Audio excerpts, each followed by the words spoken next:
Ladies and gentlemen, please be upstanding for your chairman.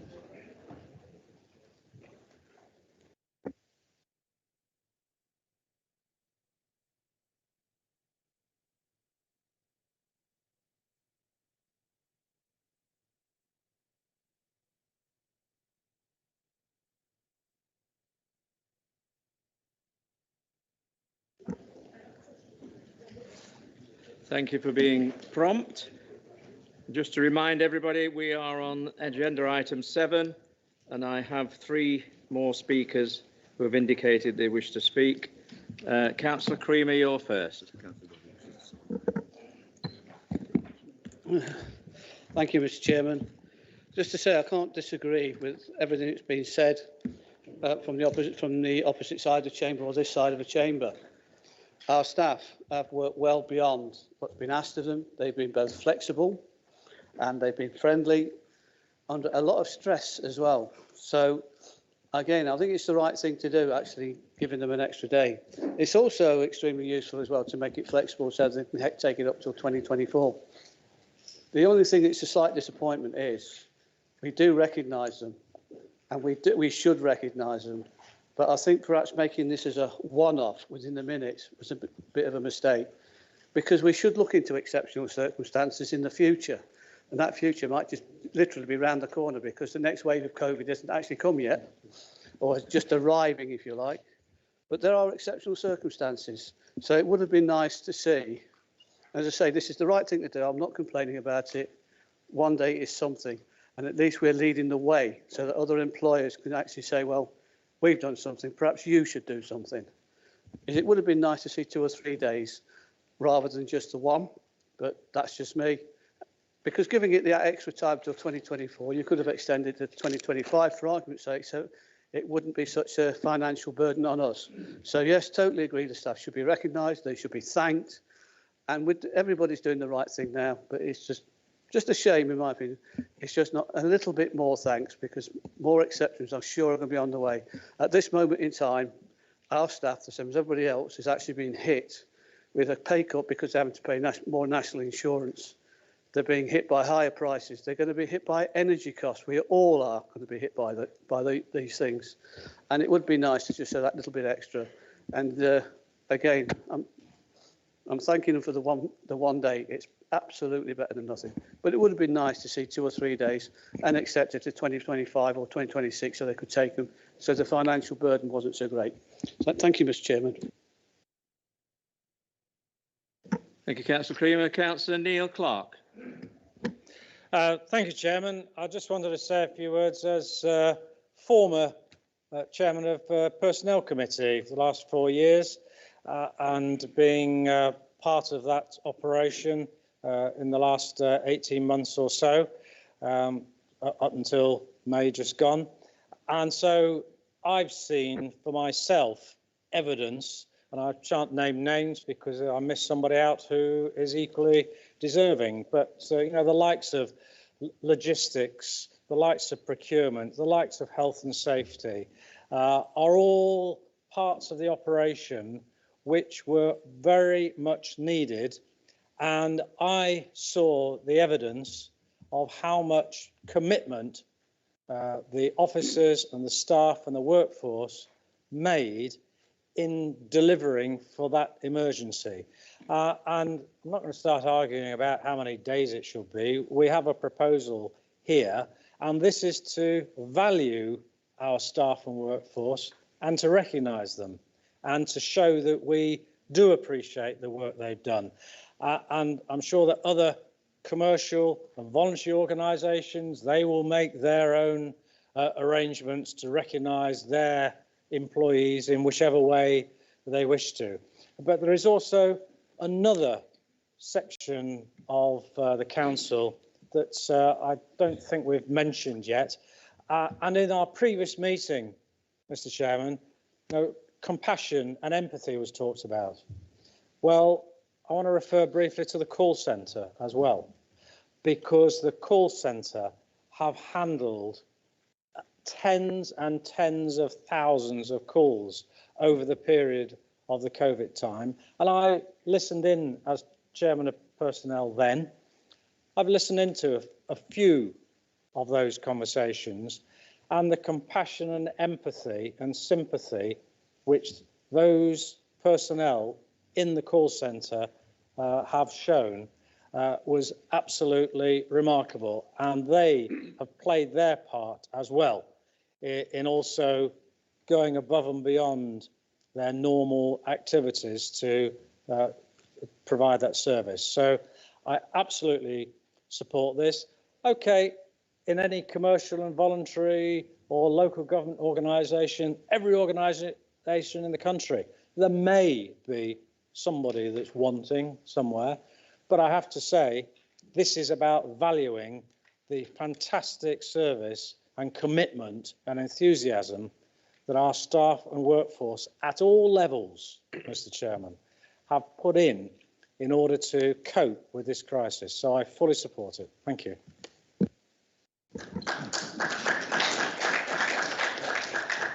Thank you, Councillor Clark. Councillor Steve Carr.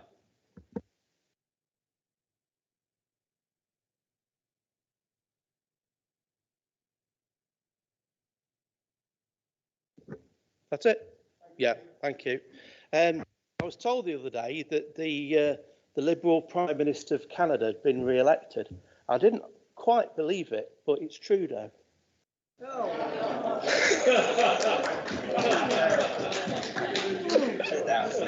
Anyway, I couldn't resist it. I'm sorry, I couldn't resist it.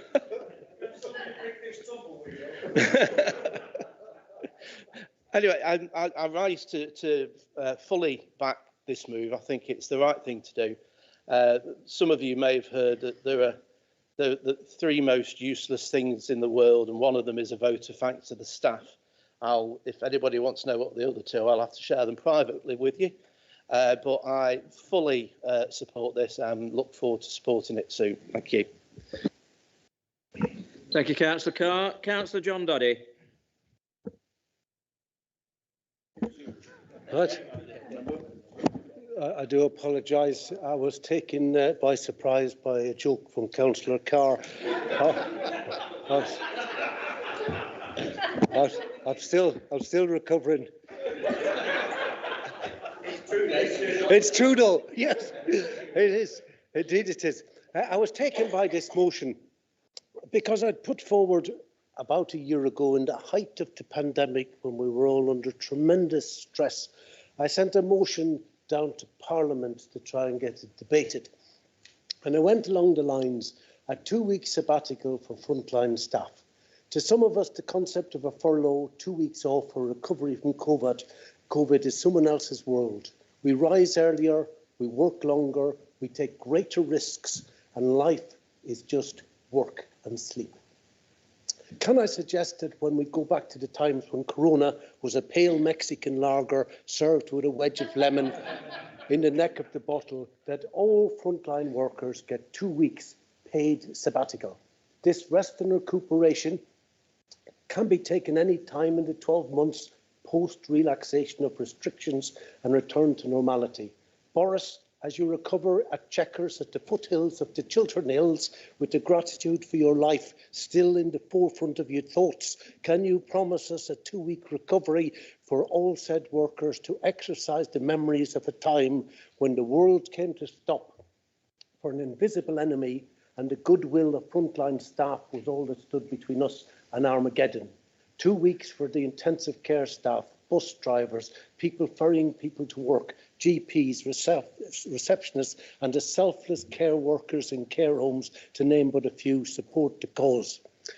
I sent that in the throes of some of the most difficult times that any of us have ever experienced. And that's why Councillor Creamer hit the nail on the head. A day does seem paltry, but let's not look paltry. Paltry is always a good start. The reality is that when this is easing, the same workers will go back to the same offices and not just do the same job. They will be catching up with the enormous workload that's built up throughout COVID. They'll not just be doing their own job, but they'll be doing that job plus all the backlog of work.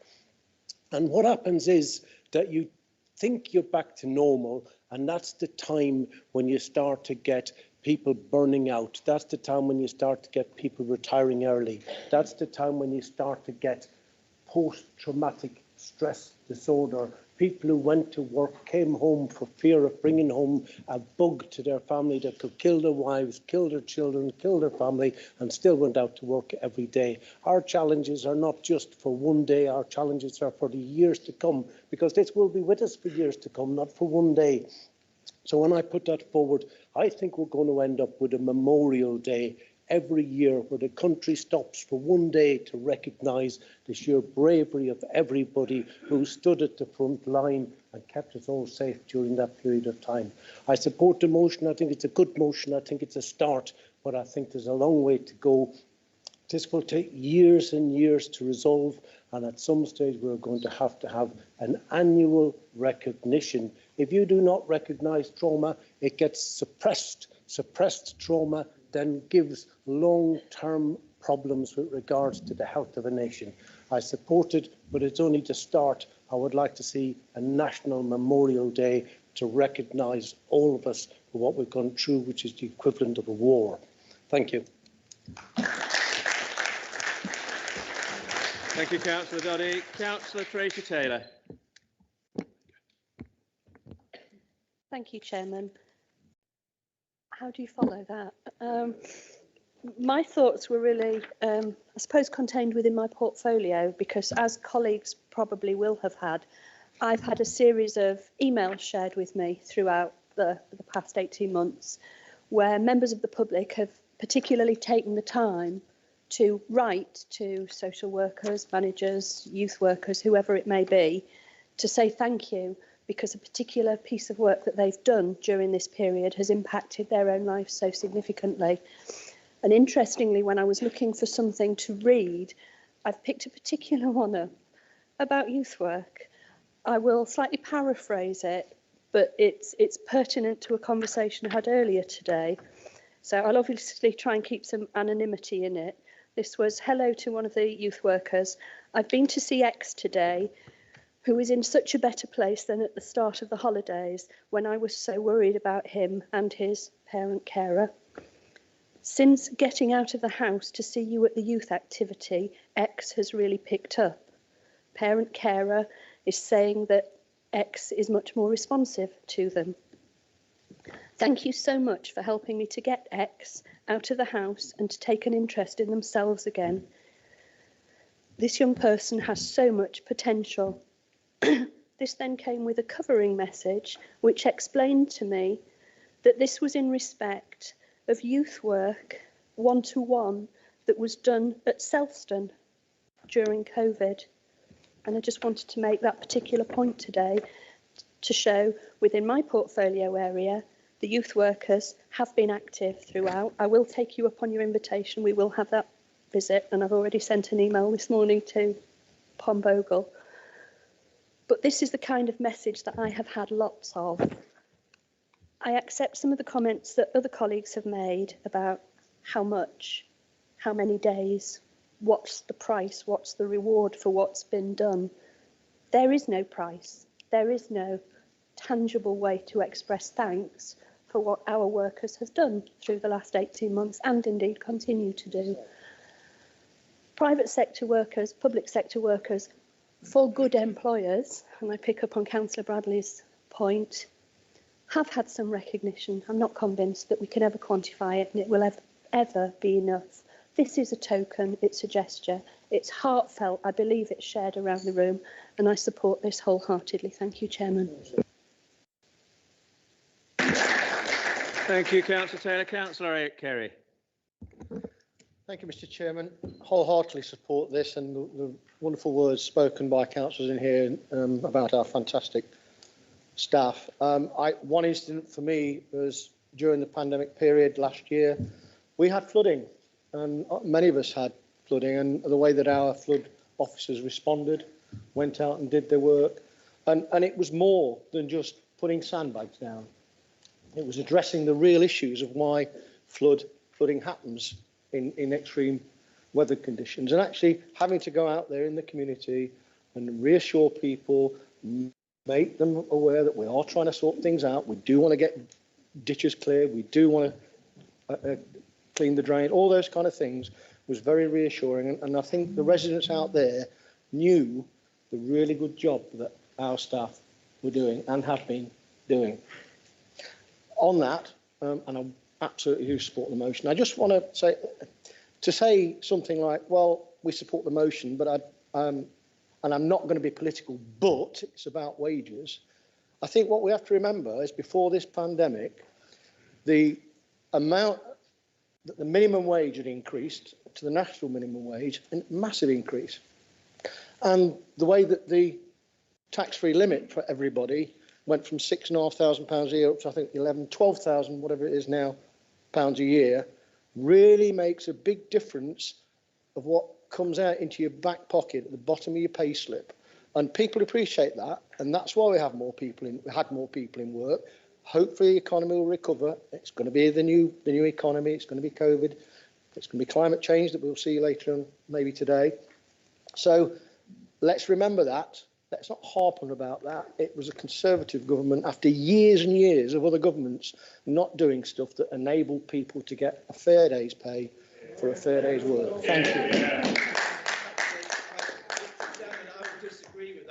Coalition government. Yeah, partly.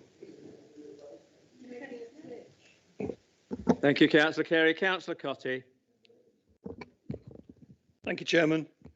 Having had the Communities and Place Committee and now the Communities Committee, I want to mention some of our staff. I mean, all of them have done a fantastic job for this council, never turned away from their support for our communities.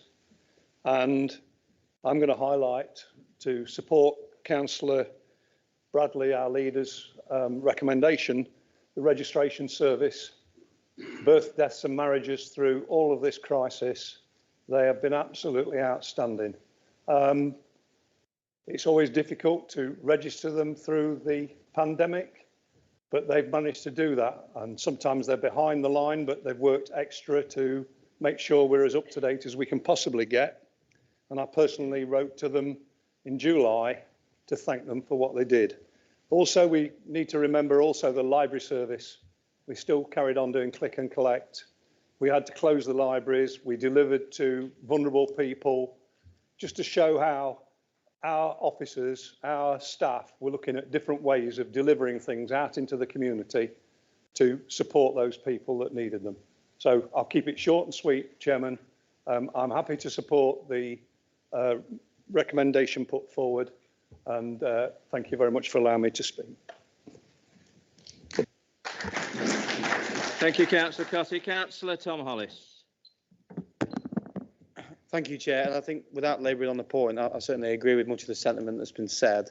I have to say to Councillor Carey, though, I'm glad Councillor Carr piped up, because I certainly and others had a different recollection of why those allowances were increased. And I think certainly in the context of public service staff, I certainly won't be bringing up taxes in the light of a 12.5% increase to income tax, which solely hits the very people we're giving an extra day for here. But speaking in the sentiment of this motion, I think it's a fantastic gesture.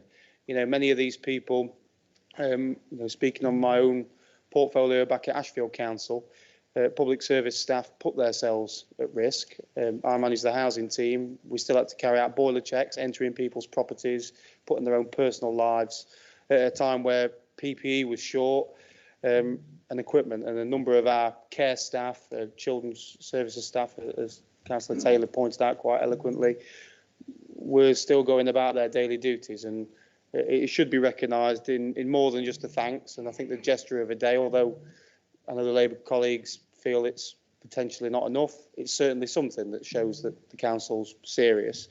And I know Councillor Payne, in his role as the Fire Authority Chair, arranged a little gala, which I'm sure is going to be rearranged when the weather's a bit kinder than the original date, but it was a nice gesture in itself in that. And I certainly find that positive. To keep it brief, I did have a couple of questions that I'd hope the extension of the gesture of recognition would continue to, and it goes to companies that we employ, so you've got the academies, you've got care services, are we going to be encouraging them to either offer a day's pay extra or a day off, in light that they do work directly and carry out our statutory duties? And secondly, just to bring the attention of a particular concern, and it will be a theme of some of my discussion over the next 12 months particularly, is care staff, particularly the ones that enter people's properties. A number of them leave home for 12 to 14 hours a day. Almost all of them don't get paid for the travel between properties. So a 12 to 14 hour day becomes a 8-hour day for pay. They don't have a teleportation device to travel between these properties, which, if Councillor Smith wouldn't mind me using as an example, which often includes villages like Blidworth to Sutton to Annesley, often hitting traffic between. So I'd hope that, bearing in mind they are the types of staff that put themselves at risk more than most, that as part of these gestures that we would look to encourage our care providers to pay staff reasonably for the time they are out of the door, not just the time they have spent caring physically for the properties. And experienced members will be aware that we passed a similar motion recently to pay staff that have to sleep overnight. Previously, they didn't get paid. To me, this is an extension to that. But to bring it directly to this discussion, I certainly welcome it, and I'd hope maybe those couple of points regarding the pay of school staff, care staff, and maybe the travel arrangements, that they'd be looked into. But thank you, Chair. Thank you, Councillor Holly. It's Councillor Elliott. Thank you, Chairman. I rise in support, and after a visit last week with Ben to our reablement services at Lawnview, the passion and the commitment of our staff, and as a chairman of Adult Social Care and Public, I want to concentrate on our staff on the front line, and to listen to their stories that they record over the last 18 months was absolutely amazing. We have a problem with staff, yeah, we do have a problem, 70%, but the passion and the commitment that these staff, and I'll just tell you one story from a lady that sat talking to us, and she looks, well, she goes out with an older lady in Mansfield on a Friday evening for a meal, and her phone went, and there was a problem in a care home, and she left. She had a meal and she got indigestion. But that's the commitment. So I fully support this, and I believe that we should all support it. I think what they've done is amazing. And Tom, what I think about the pay, I'll get back to you about that. But I don't think it's absolutely true about the payment. Okay, but fully supportive of this, and the services that have stood up and been maintained through the pandemic, and I congratulate our staff. Thank you.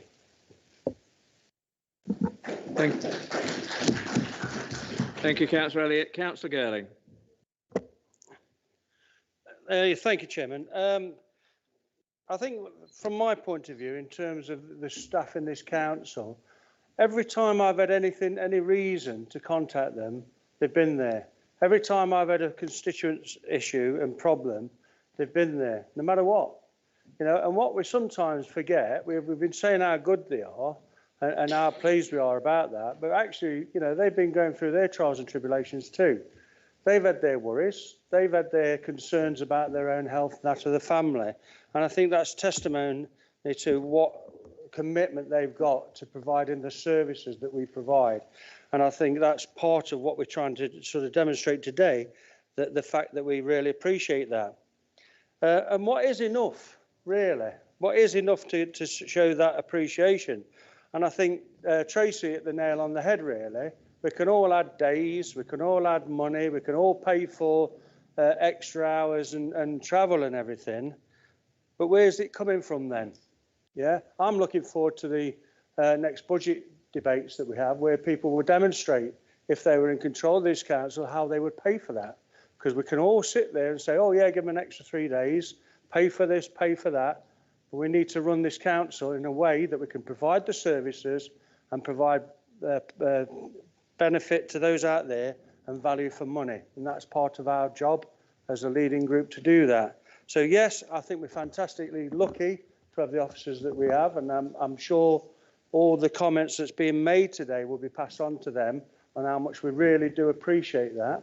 And I don't know if Richard intends to speak, but I'm sure he could tell you that this has not come as a cheap thing. It's expensive for us to do that, but that's right and proper. We are showing that we care, and this is as much as we can at this particular moment in time. You know, if we had a money tree, then I'm sure we could give them a lot more, but we don't, and we have to balance the books. Thank you, Chairman. Thank you, Councillor Girling. Councillor Pringle.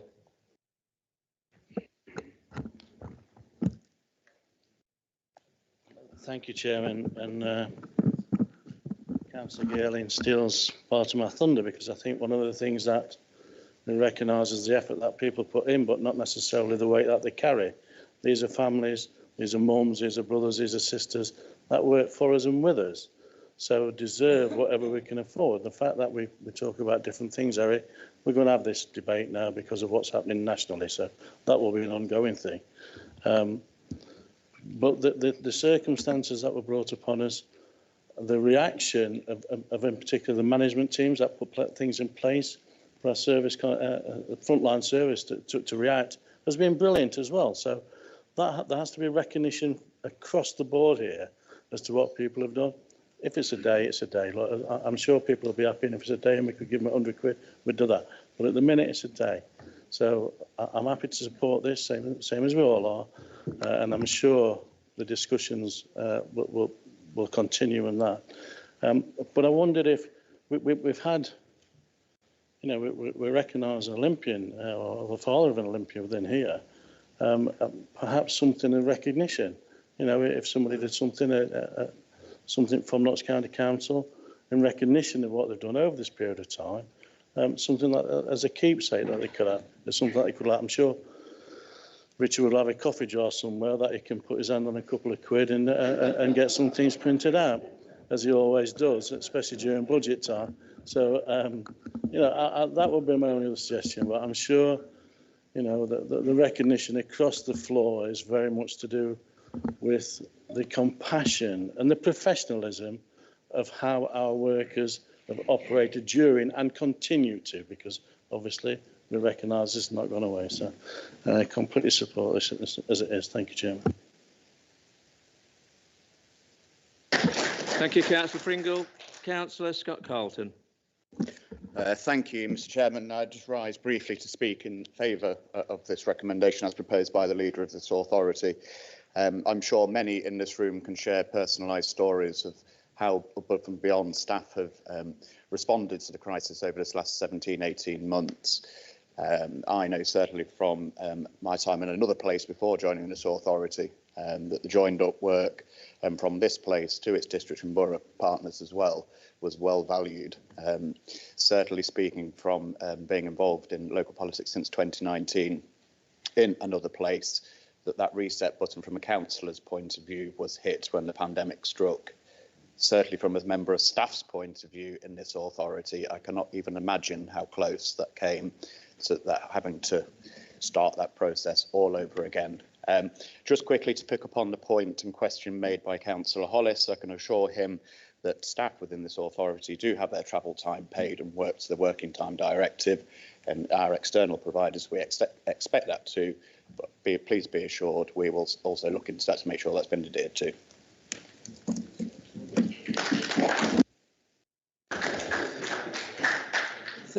Thank you. That concludes the speakers on my list. Councillor Bradley, do you wish to sum up? Thank you, Chairman. Just briefly, just to thank colleagues for their engagement with this report and these recommendations. I'm pleased to see that it's widely welcomed and that, as I expected, that the Chamber and members on all sides know and value and wish to recognise our staff as best we can. To answer just a couple of questions from the debate, I think we all know and would all love to do more. I agree with what's been said over here that there will never be enough recognition and reward, but we continue to look at what we can do and we continue to try and be the best employer that we can be. And obviously, we're not out of the woods yet. We have to do that in the confines of the financial and the health situation that we still face. But those conversations don't end today, and we don't stop valuing or rewarding our staff or looking at ways to support them after today. And I'll give that reassurance to colleagues who have raised it. In answer to Councillor Hollis's point, which is a fair one. Where we are in ownership of companies, ARC, Via, for example, we are having that conversation about how we can extend that recognition out to those agencies too. Others, for example, academies, we don't have that control, but I'm sure that those organisations will be looking at ways to support their staff similarly and equally to be good and supportive employers too. But where we do have that influence, and we're certainly trying to exert that influence. So again, I hope that's reassuring. So just to thank colleagues for their engagement, to sum up again and thank all of our hard-working workforce who have put so much in over the last 18 months, who continue to do so, and for the small token of this additional day off, I hope it's something that is genuinely beneficial to them, their families, their well-being into the future. And thank you, Chair. Thank you, Councillor Bradley. Can we then move to the vote? All those in favour? That is clearly carried and unanimous.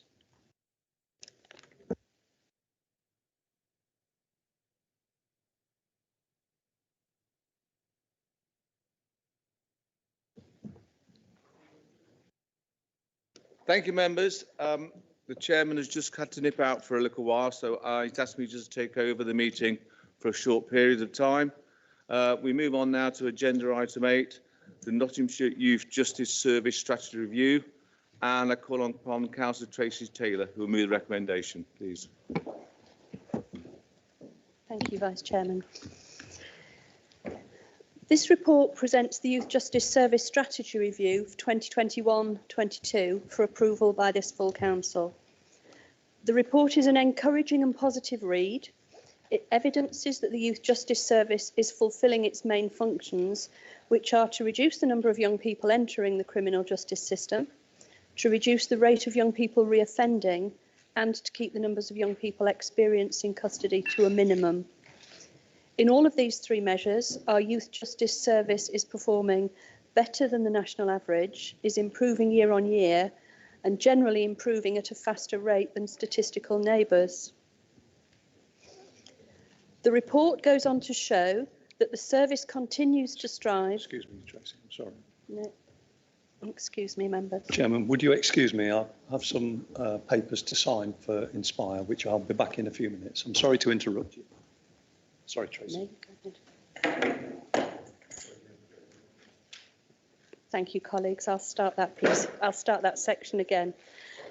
The report goes on to show that the service continues to strive to do even better for the children and young people of Nottinghamshire. The Youth Justice Strategy is a 3-year plan into which we are 1 year. It details the priorities for service development, which are to promote a holistic approach to meeting young people's needs, to increase the number of young people accessing early intervention, to strive for every young person in contact with the service to have education, training and employment, and also to improve the resettlement offer for young people leaving custody. At the heart of the strategy are plans for robust consultation processes to enable young people and their parents and carers to have an opportunity to shape Nottinghamshire Youth Justice Service. I formally move the recommendation, which is on page 43 of the agenda pack. Do I have a seconder, please? Yes, I second that motion set out on page 43 of the Youth Justice Service Review. Do you wish to speak now or reserve your right to speak, Councillor? No, thank you. Okay.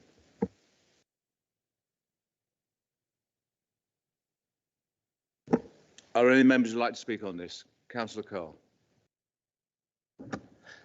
Yeah, thank you, Chair. The work that agencies and people do with regards to this is not only very important, and they do a very good job. Of course, it's a statutory requirement as well. But I have to say, we seem to be doing the same thing time and time again to address the issues that we've got with youth and them getting into the wrong hands, committing crimes, etc., etc. And it's just like a holding game. We never seem to go forward, but we never seem to go backwards. And I'm a big fan of these programmes on telly, where Mansfield comes up a lot on one of them in particular, where they're catching people doing county lines, catching people dealing with cannabis and other types of drugs. But it never stops. It never stops. That is 80% of police's time, is catching people who are dealing with cannabis. Now, I think the time is coming in this country where we need to have a really deep and hard look at how we police drugs, because the actual way that we police drugs and the judicial system around drugs is actually probably one of the reasons why the police are so busy, and it's one of the reasons why so many young offenders are there in the first place. Now, there are several countries in the world who are taking this view. Canada, for one, have just legalised cannabis, but you can only buy cannabis from a registered shop, and it is taxed and it is regulated heavily. Many states in the USA have done the same. But the best example is Portugal. Now, Portugal took the decision in 2016 to legalise all drugs. And I'm not advocating that at this stage. That would be a big move for this country at the moment. Their crime rate fell by 80% in 3 months. The number of people who die of drug-related incidents is now in single figures a year. The young offenders in Portugal went down by 75% in 3 months. Portugal is a very, very safe place to live. Very safe place to live. And it's because that particular drug, which some would argue, and I wouldn't, because there are some pretty bad side effects with cannabis, is not much different to alcohol, which is legal in this country. Some would argue that it's taken it out of the hands of the organised criminal groups. The same organised criminal groups who do county lines, the same organised criminal groups that then do money laundering, and the same organised groups that try and move the people who buy cannabis from them onto harder drugs. Now, it would be a bold step to take, but until we do that, we're going to be coming back to this chamber time and time and time again to see a strategy like this, which is very good, but doesn't move us forward. It keeps us in the same position that we've always been in. And there's a definition, isn't there, of madness that says that you keep on doing the same things and expecting different results. And this is one of those instances. And I would be one, and I'll probably get pillaged about this, I would be one that would look very, very favourably on regulating but decriminalising cannabis. To free our police's time up to actually fight the organised crimes and not be picking up odd people on the street who have perhaps got a bit in their pocket. That's just a complete waste of their time. And I think moving forward, I shall support this because we've got no alternative at the moment. But I think, quite honestly, we need to be moving forward in this country and actually looking deep and hard at what we're doing with regards to drug legislation and how we treat users in particular. Thank you. Thank you, Councillor Carr. Councillor Girling. Yeah, thank you, Chairman.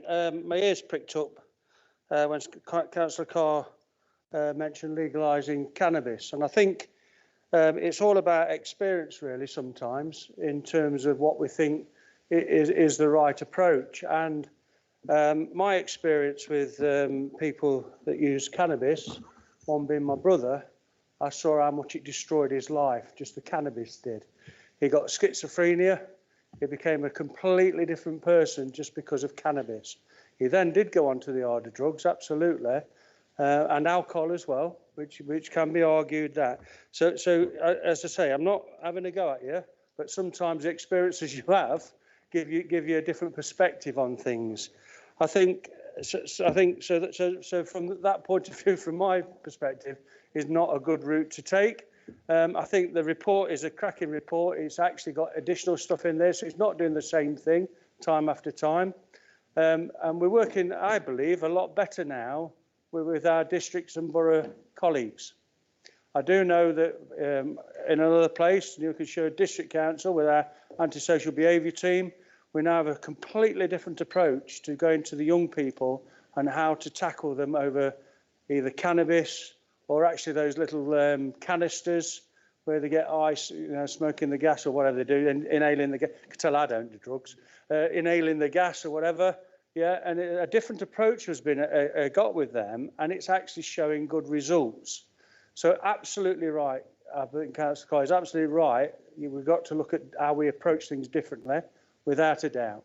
But the thought of legalising cannabis because it's okay, and there's lots of countries where it is legal, where they have lots of problems with crime, lots of problems with other things that go on as a result of that cannabis addiction. It's not a route I'd advocate for us even looking at until maybe they can grow some cannabis that doesn't have the really negative effects on. Yeah, so I just had to say that. I wasn't going to speak on this, Councillor Cole. I'm not having a go. I just know from my own personal experience, cannabis isn't a drug that's dead easy, and it's not really dangerous, and it's not having a negative effect on people or a negative impact. It's ruined mine and my brother's relationship. We do not get on in any way, shape or form because of that. Yeah, it has a massive impact on people's family lives. So I just wanted to make that point, Chairman. Thank you. Thank you, Councillor Gerglin. Thank you. Councillor David Martin. Yeah, thank you, Chair. I'll only speak briefly on, because I can see both sides of the argument, and I agree with both of you actually, in different elements, because a controlled management would be better than what we've got now, which is adversarial. If you turn to page 58 of the report, you can clearly see disproportionality, and this is exactly what I was alluding to earlier when I spoke about youth provision services in Selsdon Parish, and not just in Selsdon Parish, but in the rural areas across the county.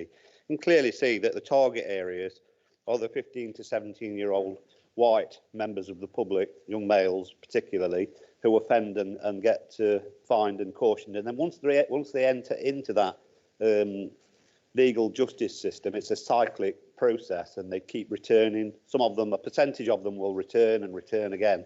And it isn't just about high deprivation areas. This is a cultural thing throughout the country, and it's something that the government needs to recognise, and it's something that we need to recognise as the funders of youth service provision.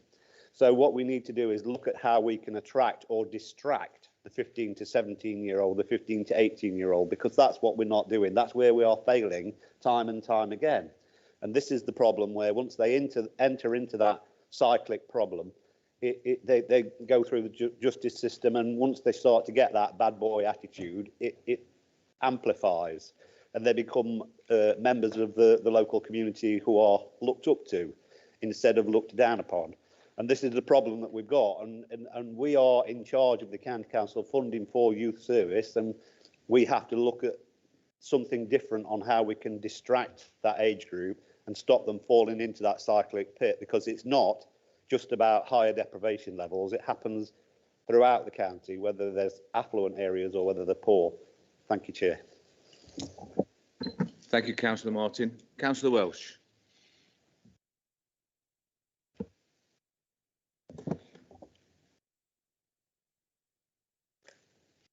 Sorry about that. Thank you, Chairman. I'd like to start by thanking those that have worked on the front line supporting young people that find themselves in the youth justice system. While it can often be a very rewarding of jobs, it's also one of the most challenging, not more so than during a pandemic. Chair, the importance of this strategy should never be underestimated. I actually believe this strategy sets out a vision to improve services for children and young people and gives us a framework for working better together. I believe collectively as elected members we should support this. Nottinghamshire has a proud record of working collaboratively together to help stop children and young people getting involved in crime and entering the youth justice system. Do we always get it right? No. Do we have enough funding to do the service area justice? No. but does Nottingham have an ongoing commitment towards making life better for these children? Then I believe it does. I think we would all agree that what we want is Nottinghamshire to be a place where young people are able to be a positive part of their communities, where crime is reduced and there are fewer victims of crime. Nottingham County Council should be praised for their ongoing commitment to working with children and young people in need of help, especially the work that they do on a non-statutory basis, which isn't true for a lot of local authorities across the country. We know many of the young people in the youth justice system have more than one issue they need help with. This can mean they are more likely to re-offend. Understanding their needs is a big step in stopping this, which brings me to the point where I raised some concerns regarding the future of this strategy, and this is highlighted on page 49, page 5 of the actual strategy, where it clearly states that the funding for youth justice, speech and language therapists and the clinical psychologist has expired, and to quote the document, this presents risks to ongoing service development in this area. I'm heartened by the fact that other funding streams are being explored, as these are significantly important, and I hope that the County Council is doing everything it can to secure funding, otherwise vulnerable children's needs will not be met. I believe a good youth justice strategy involves legislation and guidance which ensures support is given to young people who have been on community sentences, as well as those who've been in custody, making sure nationally all new policies and guidelines deal with the problems services face in supporting young people, making sure regionally there's money and practical support for services working with these young people, and supporting local services so each person has a plan in place that links into the help they need to settle back into community life. I think this strategy has all of this at the very heart of it. I think often our government doesn't quite deliver on the legislation and policies we need. I do not believe we are quite there, but we are very well placed. We are above the national average and we're still delivering our non-statutory services. This strategy provides a well thought out plan and demonstrates Nottinghamshire's commitment to these young people. I do hope this continues and we secure the essential funding which is so desperately needed. Thank you.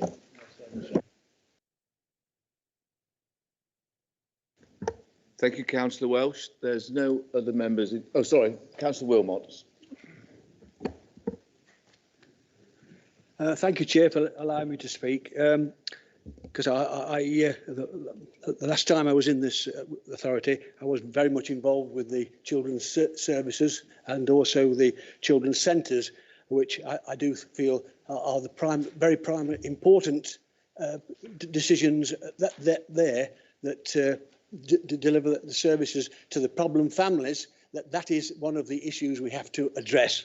I'm absolutely sure that reduce the number of young people entering the criminal justice system, education, and that's from the early intervention schemes in these children's centres or the young offenders areas.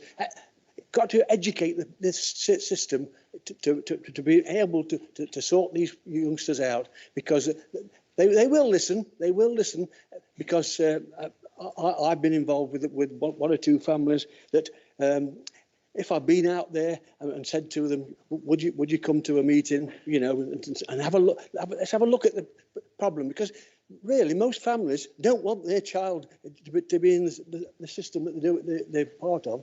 They're not happy in that happening. So we do have to get involved more.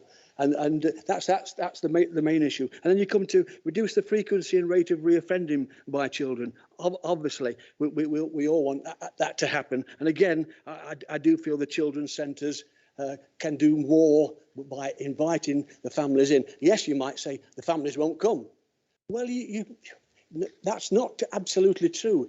You absolutely say to them, unless you come, there'll be a problem for your family. And we've got to make sure that this issue, that we really mean to involve more people in trying to get these problem families into a better way of living. And I'm absolutely assured of that.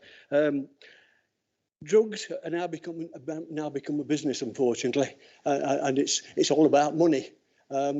Somehow we've got to educate youngsters to feel that a proper job is what they're after, what they should be trying to obtain. But again, by education, because unless you get educated, we all know it won't be a decent job for you. So we've all got that problem we must solve in that issue. And thank you, Chair, for allowing me to speak. Thank you. Thank you, Councillor Wilmot. Councillor Camilleri. Thank you very much. It's a very important report, actually. In another place, I'm the chairman of DARE, which is Life Skills, which has over 50 officers going around the Nottingham primary schools, educating, Councillor Wilmot saying, educating children on the dangers of drug taking. But not only drug taking, it's drink as well. Drink is probably the worst one, causes domestic violence, no money, poor homes, violence, you name it. Drink is by far worse than cannabis. But let's go into cannabis. One of the reasons I'm interested in education of drugs. My sister met a chap when she was 25. He worked in the garage, happily married. This guy chatted her up, whatever. Next thing she knows, she's on cannabis, left a wife, family. Next thing she knows, she's on heroin, and she died at the age of 53 in a flat in Brighton. So that's what happens if you legalise drugs. Make no mistake, it's no way forward. We've got to educate the children, get them young, spend some money. The government doesn't spend enough money on educating children. And Nottinghamshire, I'm going to say this, have been pretty bad over the years, both parties. Our education system was pretty bad. It's getting better now, thank goodness, but it was pretty bad. And it's the children of these children that are causing the problem. There's some families there that only know drugs, only know thieving.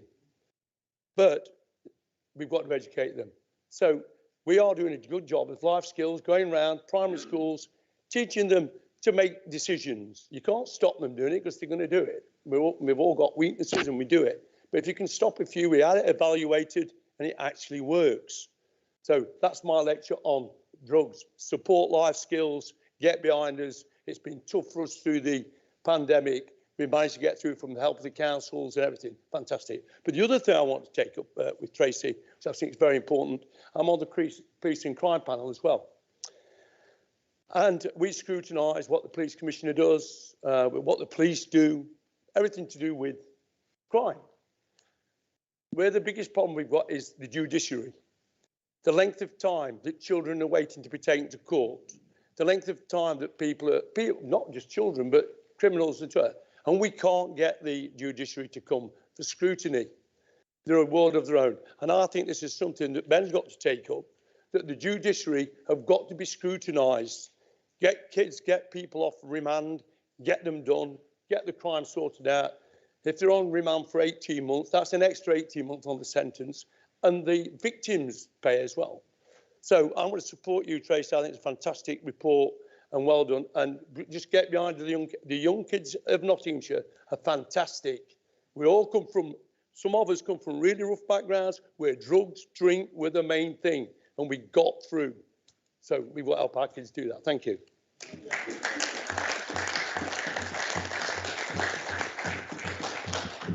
Thank you, Councillor Calamari. Councillor Henshaw.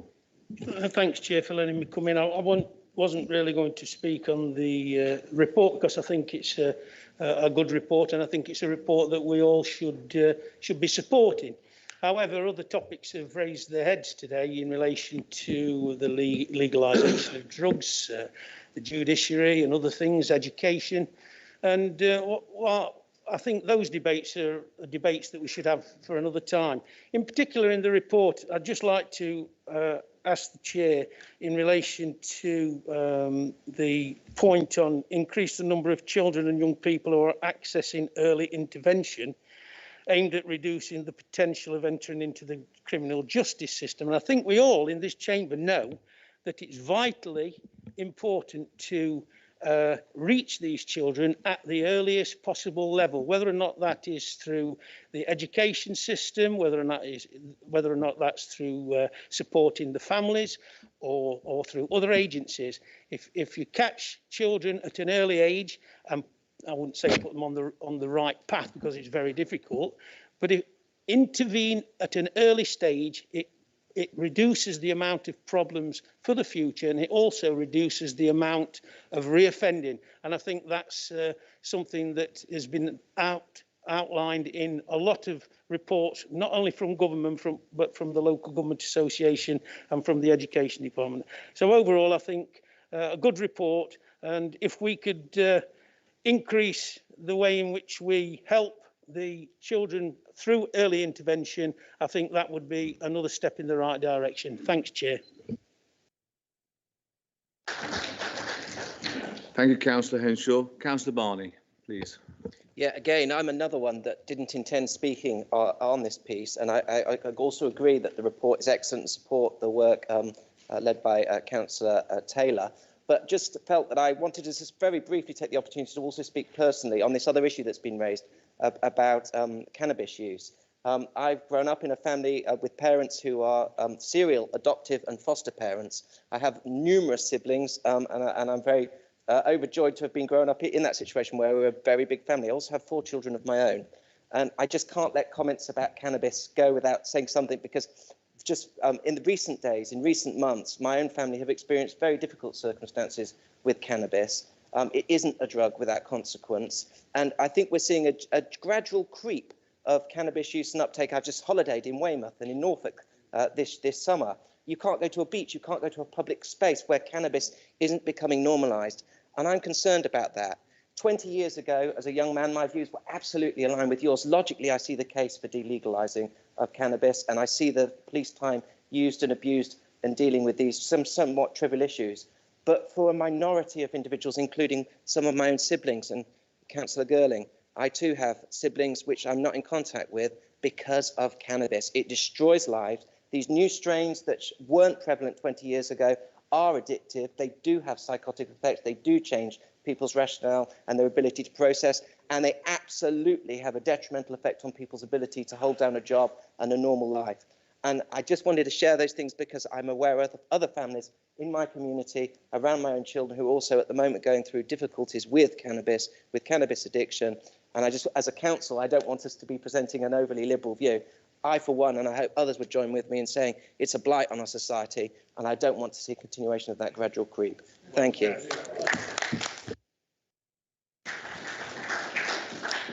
Thank you, Councillor Barney. Councillor Shaw. Thank you. Likewise, I wasn't going to speak on this issue, but I fully support the report. What I'm finding through my past experience of working in the drug and alcohol field is that it's becoming very acceptable for young people to use cannabis as the norm. Much the same as it is alcohol. You mix the two together, you've got problems. Like Councillor Girling said earlier, it does give psychotic episodes to young people, and that leads on to other issues such as the new psychotic substances called Mamba. If anybody's seen any or dealt with anybody that's used that substance, it leads one to the other. We've also got peer pressure. We've got pressure, social media pressure. You've got young people are not only from deprived backgrounds that this affects. It's from middle class backgrounds where those young people are under so much pressure from school and pressure from their parents to succeed that they find an avenue to actually get out there and think, this is my release, this is what I'm going to do, this is my norm. But I fully support this, and let's just hope we can bring it back in 12 months' time and have another look, see how far we've got with this. But thank you, Chair. Thank you, Councillor Shaw. Thank you. Councillor Barnfather. Yes, thank you, Chairman. I welcome the report that's before us. It's an excellent report, and I think it's already been alluded to by some of the speakers, particularly Councillor Welsh. In this authority, this county, we do provide a very good service for our young people. It could be better. Anything can always be better. But this document that's before us today certainly sets out our strategy and our intentions moving forward. Just picking up on the cannabis debate, and that isn't actually why I stood up. I'm an ex-policeman. I've already said that in this chamber once today. So do I think that cannabis is of no harm? Well, I certainly don't, and I've seen the effects of it, whether it be acquisitive crime, violence, domestic abuse, all the other issues that are associated with drug use. You may say that was an ex-policeman. I would say that, wouldn't I? The main reason that I actually stood up was to pick up on a point from Councillor Camilleri in relation to the hold-ups within the youth justice system, not just the justice system, but the whole issues surrounding our young people at the moment, particularly our looked after children, young people who are spending too much time not being found at the appropriate families, young people who are experiencing emotional and social difficulties because of the blockages in that system. And it is actually something that we have identified over the last couple of weeks at this authority. Indeed, it came up at the Children and Young Persons Committee, was addressed by the chair on that occasion. And I'd just like to reassure colleagues here that the leader has taken this issue seriously, and indeed within the last week has contacted the Lord Chancellor's Department to explain the difficulties that we are experiencing here in Nottinghamshire, not only with the massive cost implications to an already overstretched budget for children and young people, but again that emotional and social harm that is being felt by young people because they are held up in the system, whether it be through adoption, through care proceedings, or the wider criminal justice system. So the leader has contacted the Lord Chancellor's Department. He has outlined our concerns, and those concerns actually are based on the fact that we used to have 2 specifically dedicated and trained family court judges for this county. We actually required 3 based on the number of the caseload that those judges were dealing with. Unfortunately, my understanding is that both of them announced their retirement more or less at the same time. We've been able to recruit, or I say we, the Lord Chancellor's Department, have recruited 1. So we have 1 now dealing with a caseload that was dealt with by 2 but required 3. And those are some of the blockages that are in the system. So the leader has contacted the Lord Chancellor's Department, outlining those difficulties, outlining the hurt and harm that is happening because of things which are beyond the control of this authority, and urging that the Justice Minister steps in personally to try and address that situation and get the proper people in the proper place as soon as possible. Thank you, Chairman. Thank you, Councillor Barnfather. I don't think other members have indicated. Can I make a point of personal clarification, please? Okay. Yes, yeah. Yeah, I think as the debate's gone on, I've sort of become from supporting the legalisation of cannabis to supporting the legalisation of all drugs. I do not support the legalisation of all drugs. I support the legalisation of mild cannabis, not mamba, not skunk, which Bruce, possibly your brother was on. Well, whatever. No, but well, you brought your brother up. But you know, can I just finish my point of clarification? We carry on supporting the alcohol. We carry on getting tax revenue from cigarettes, although we know it's a killer. So why is there this reticence with regards to cannabis? And I would say that your counterparts in Canada support the legalisation of cannabis. Thank you. You wanted clarification, which is a lot shorter than that. Councillor Fowle, you indicated you want to speak. I just think it's unfortunate that this debate has been almost completely taken over by use of drug abuse. That isn't what this report is about. This report is about kind of how our youth justice system and how our youth are actually properly served and prevented from going into custody. Just a couple of things. There's so much in here that we could have picked out. Just going to read you a bit from the disproportionality one, which is on page 58. People who are living in the more deprived areas of Nottinghamshire have higher levels of unemployment, lower levels of qualifications, less healthy lifestyle choices and poorer health and wellbeing outcomes, which has just got an impact on what goes on. And Councillor Walter just passed me something that she said that's completely not been picked up by anybody else in this chamber. that funding supporting speech and language therapy and clinical psychology. There's so much in this report that actually we could have picked on and brought out that is really important to our youth. Why are we having half the discussion about drug use? Thank you, Councillor Fort. Any other indication? Councillor Anderson, did you wish to say anything as seconder?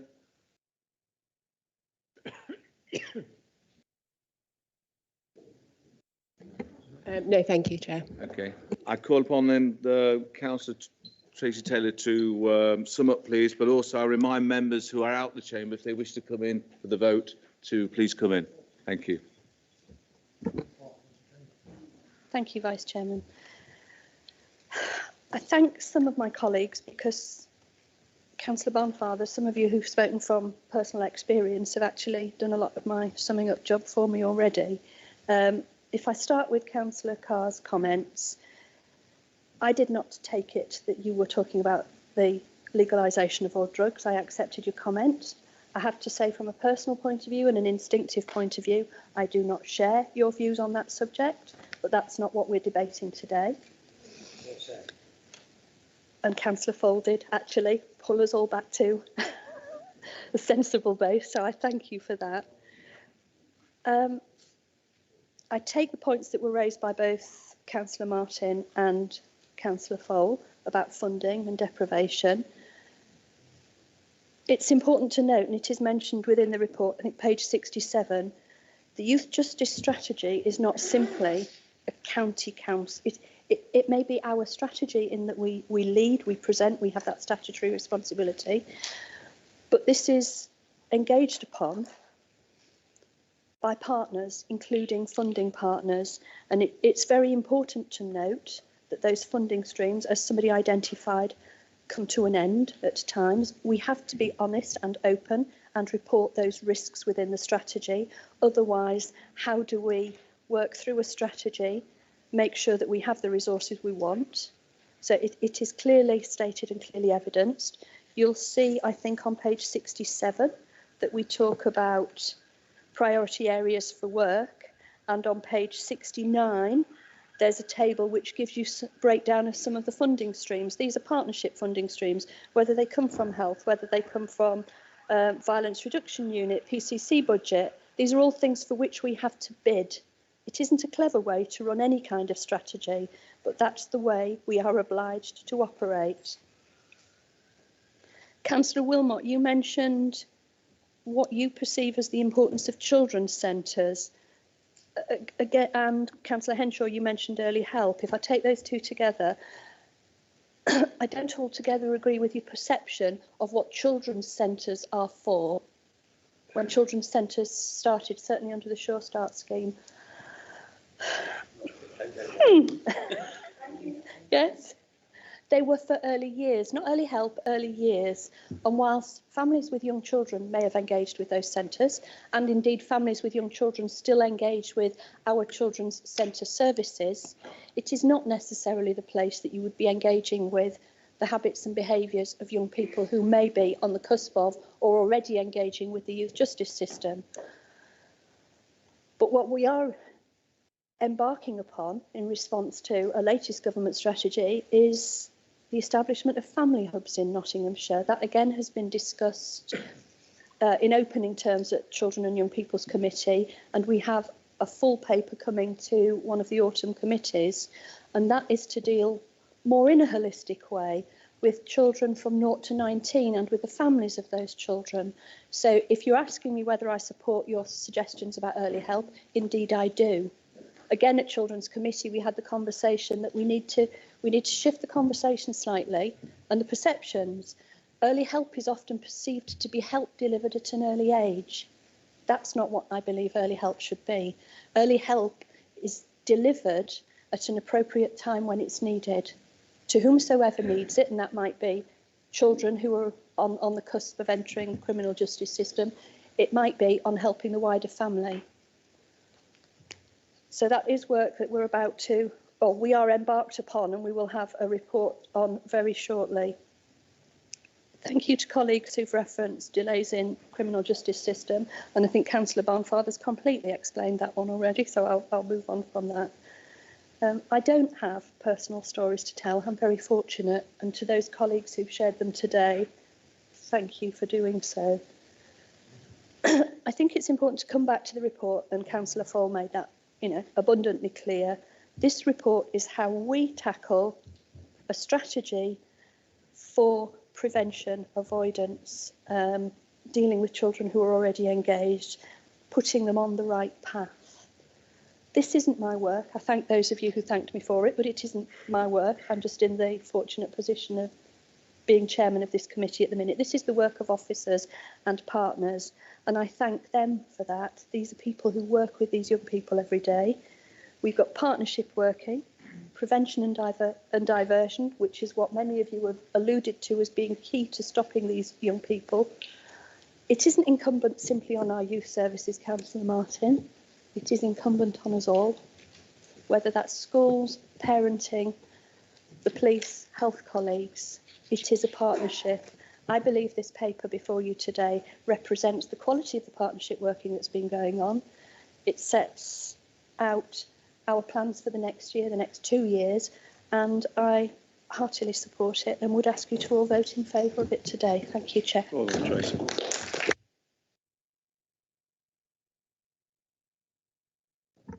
Thank you, members. I put the motion to the vote. All those in favour? I think that's carried unanimously. Thank you very much. I believe Mike's ready to come back in.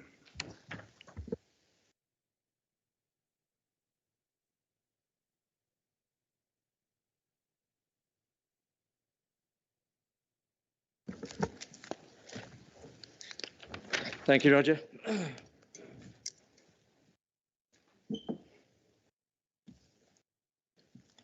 Agenda item number 9 then is recognition of members of groups, and I call upon Councillor Chris Barnfather to move the recommendation in the report. Yeah, thank you, Chairman. It's a statutory requirement for this authority to bring to full council any changes to the membership or composition of the political groups of this authority. As the report identifies, there are 3 identified groups: the Conservative group, the Labour group and the Independent group. And there is a change to the Conservative group in that Councillor Purdue-Horan is no longer a member of the County Council Conservative group at this moment in time, having been suspended by the Conservative Party. I don't mention that personal issue with any pleasure. I mention it simply to be able to say that that suspension is totally unrelated to Councillor Purdue-Horan's membership of this authority, and therefore, as such, I do not believe that it is a matter for debate for this authority as to the circumstances of that suspension. As I say, it's a statutory requirement that should composition change, we need to bring it to the council because it affects proportionality. And indeed, there is an effect, and the next paper that we will discuss talks about the effect of that proportionality on membership of committees. So this effectively is a noting paper which I recommend to you. Thank you. Thank you, Councillor Barnfather. Councillor Bruce Lawton to second the motion. Thank you very much, Mr. Chairman. I formally second the motion and reserve my right to speak. Thank you. I have one speaker indicating, and that's Councillor Purdue-Horan. Forgive me, Mr. Chairman. I perhaps should have declared an interest at the beginning of this agenda. So I just wish to make it clear that I think I have a personal interest, or be on the safe side, I'll declare an interest. Thank you. Thank you for that. Anyone else? No. In that case, you reserve the right to speak, Councillor Lawton. No.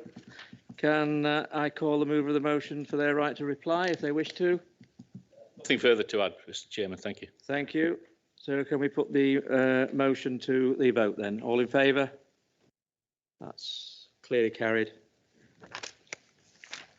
And then moving on to agenda item 10, I again call upon Councillor Chris Barnfather to remove the recommendation in the report. Thank you, Mr. Chairman. As I've already alluded to, agenda item 10 is a natural follow-on and consequence of the earlier agenda item. So there are two changes effectively to the composition of allocation of committee seats based on proportionality, and the proportionality figures are of course the work of the monitoring officer, and I thank the monitoring officer for the work that she has done on this particular agenda item. Effectively, it changes the membership of the Planning and Rights of Way Committee, which will lose one Conservative group member, and indeed Councillor Purdue-Horan will take that place as an independent member. And it also affects primarily the Policy Committee, which of course is the main strategic committee of this authority. The Policy Committee originally had 19 members on it. It was extremely difficult for the monitoring officer and I, with our calculators, to come up with a proportionality which would have been fair to both the Labour group and to the independent group. So we are proposing that indeed the Policy Committee has its membership increased by 1, so it moves from 19 to 20 members, that the Conservative group lose 1 member of that committee, and that both the Labour group and the independent group gain an additional member of that committee. Just finally, I should mention, and it's been drawn to the attention of the monitoring officer by the chair of the Combined Fire Authority, is there is no reference to the Fire Authority in these papers. That is an oversight for which I apologise. It is, of course, it was dealt with in the outside bodies appointments, but normally we would include it here in Appendix A, allocation of committee seats. I think the chair of the Fire Authority, representing the Labour group, is happy that this change in proportionality has no effect on the membership of the Fire Authority. So I commend the recommendation in the papers to you, Mr. Chairman. Thank you. Thank you, Councillor Barnfather. Councillor Bruce Lawton, second the motion. Thank you very much, Mr. Chairman. I formally second the motion and reserve my right to speak. Thank you. I have one speaker indicated at the moment, Councillor Carr. Just a very straightforward question. As independent, non-aligned councillors now make up more than 5% of the composition of the council. If there are 20 members of the policy committee, why isn't one of those people a non-aligned councillor?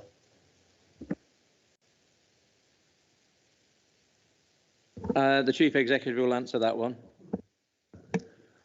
The straightforward answer, Councillor Carr, and thank you for the question, is because those colleagues would have to congregate, come together in a group for that to be significant in terms of the proportional representation by which we allocate seats to individual committees.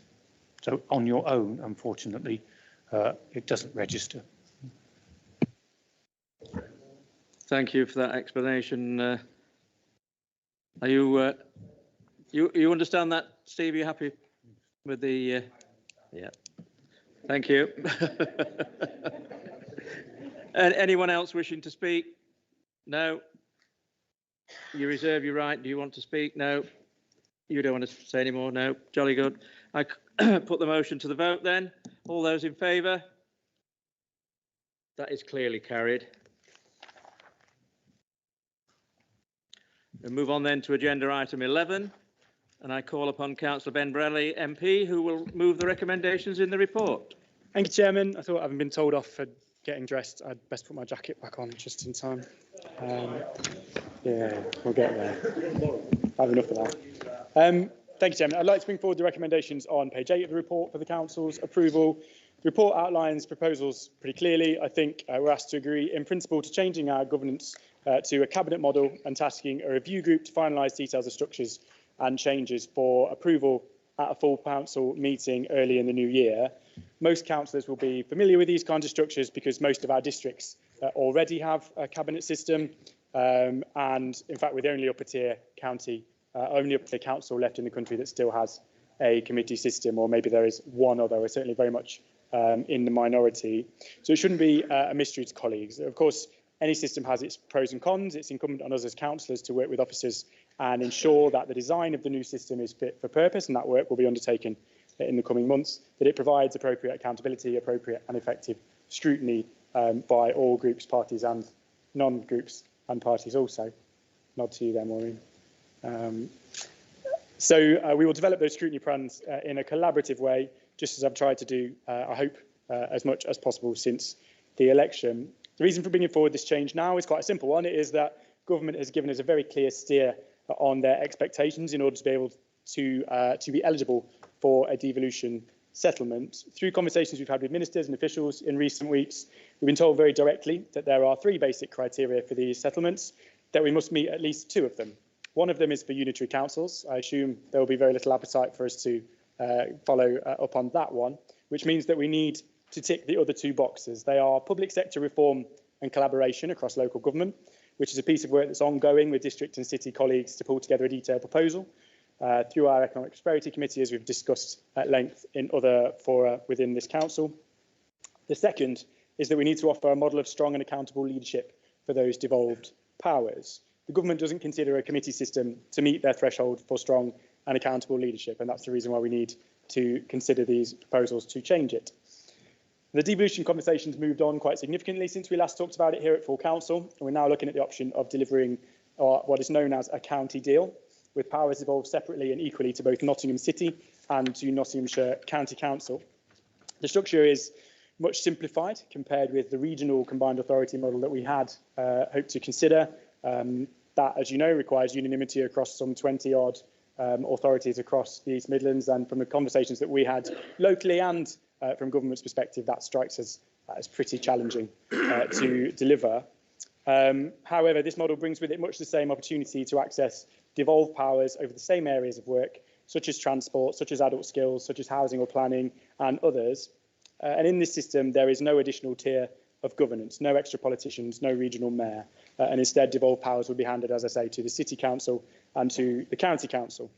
That's why we need to have a structure of governance where those powers can be appropriately and effectively used and where we're sufficiently accountable for how they are used. From the advice that we've been given, we understand that a strong leader and cabinet model of governance within the County Council would allow us to access these opportunities. We would then seek to collaborate with our district colleagues, with our city colleagues, through the mechanism of the Economic Prosperity Committee, and we will make changes to that committee in order to facilitate that work with those colleagues. We're awaiting feedback from government on the initial principles of a deal that we've submitted, and we're doing the work, as I've said, with districts, with borough colleagues, to get the detail together around what reform, what collaboration is possible. Leaders met a few weeks ago to sign off on that in principle, and we'll meet again in the coming weeks to further inform that progress. Similarly, chief executives and senior officers have met to add details to those proposals in recent weeks, and that work is ongoing. We also need to be progressing this piece of work, the strong and accountable leadership, in order to be able to deliver a deal in the kind of timescales that government is talking about.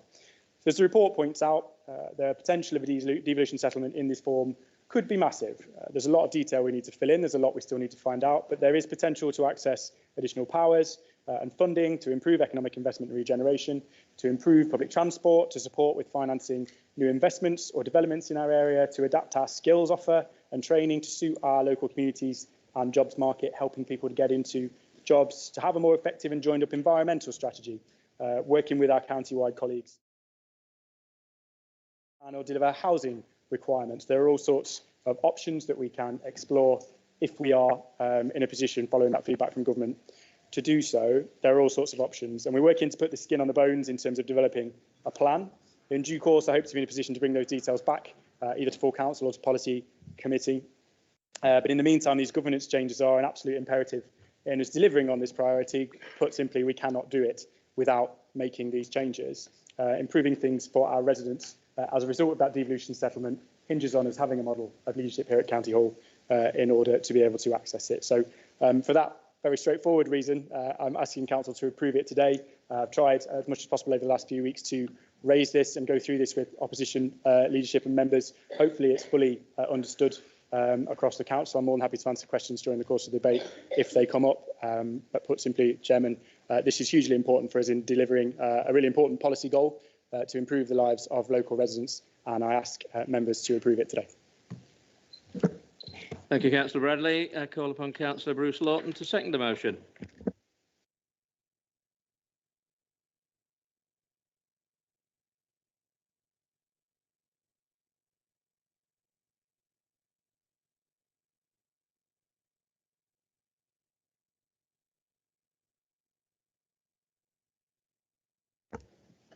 And I call upon Councillor Steve Carr. Thank you, Mr. Chairman, fellow councillors. I've always been a fan of the committee system, but actually, having been in power at Broxtowe as the deputy leader of the council, it's very frustrating, a very frustrating system. Broxtowe used to have a cabinet system which, as Richard will remember, was proportionate. All parties were included in the cabinet on a proportional basis, and that worked really, really well.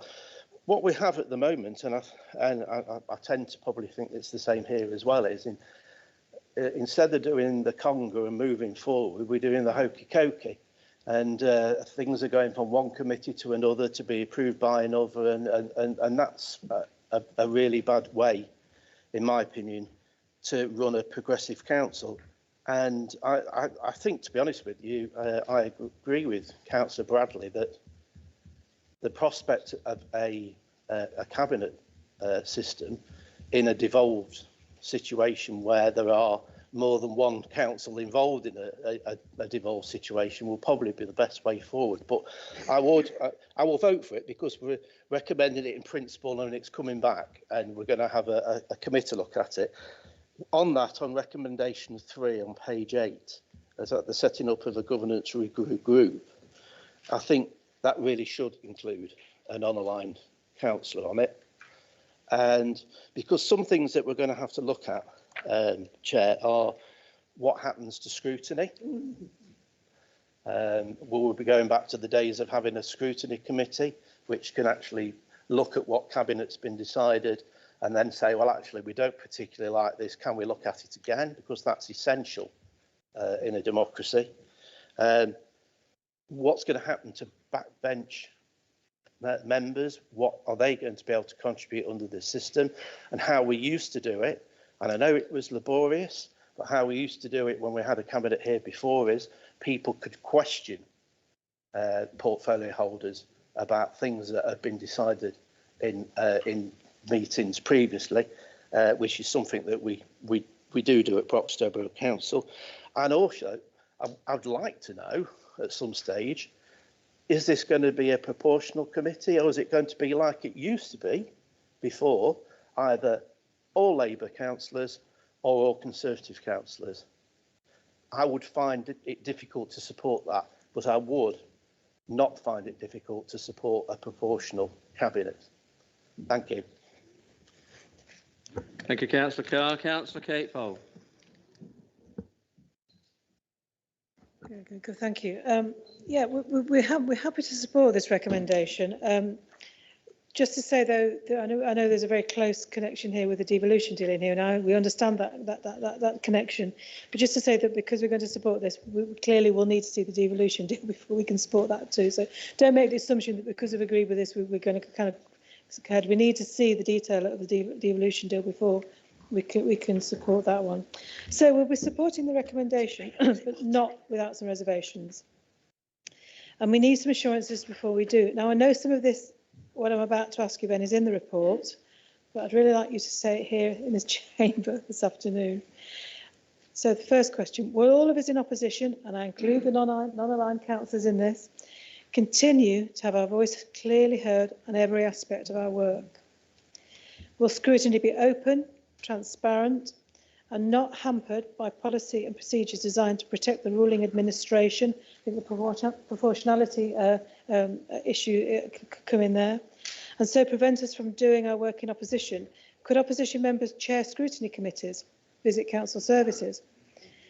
Will there be adequate resources made available to enable us to do in-depth research and for our spokespeople to continue to be remunerated in order for us all to have the time to scrutinise decisions effectively? These new arrangements might mean that our jobs in opposition could be more difficult and resource heavy. I certainly think the research post could easily be more resource heavy. Will you be willing to engage opposition members in discussions about the new arrangements, and will we really be listened to? I know we've been in working parties before, and we haven't been listened to in opposition, so we'd like that kind of clarified. And with respect to the Chair of Governance Ethics, I know he's not here today, so I'm saying something nice about him. He's not here, but there you go. But with respect to the Chair of Governance and Ethics, I wonder about a single cross-party working group. It might not be enough. It certainly needs to be properly represented and given the time to consider and scrutinise what's being proposed, or it will lack any kind of integrity. And you talk about devolution in paragraphs 27 to 28. Are you planning to continue to work closely with our district and borough council leaders? Can you confirm that you're definitely not planning a single unit in Nottinghamshire at a later stage? I know you've just mentioned that. I'd like to hear it again. And finally, and again, I know you've mentioned this. It would be good to hear something else again. Is an elected mayor or leader off the table entirely for the foreseeable future? And just to finish, I think in the end, our residents, they deserve good, meaningful representation in this chamber. Will you make sure that the changes do not stifle their voices and prevent us from doing our jobs? Will accountability to our residents be at the core of everything that we'll be working on? Thank you. Thank you, Councillor Fowle. Councillor Jason Zarodny. Thank you, Mr. Chairman.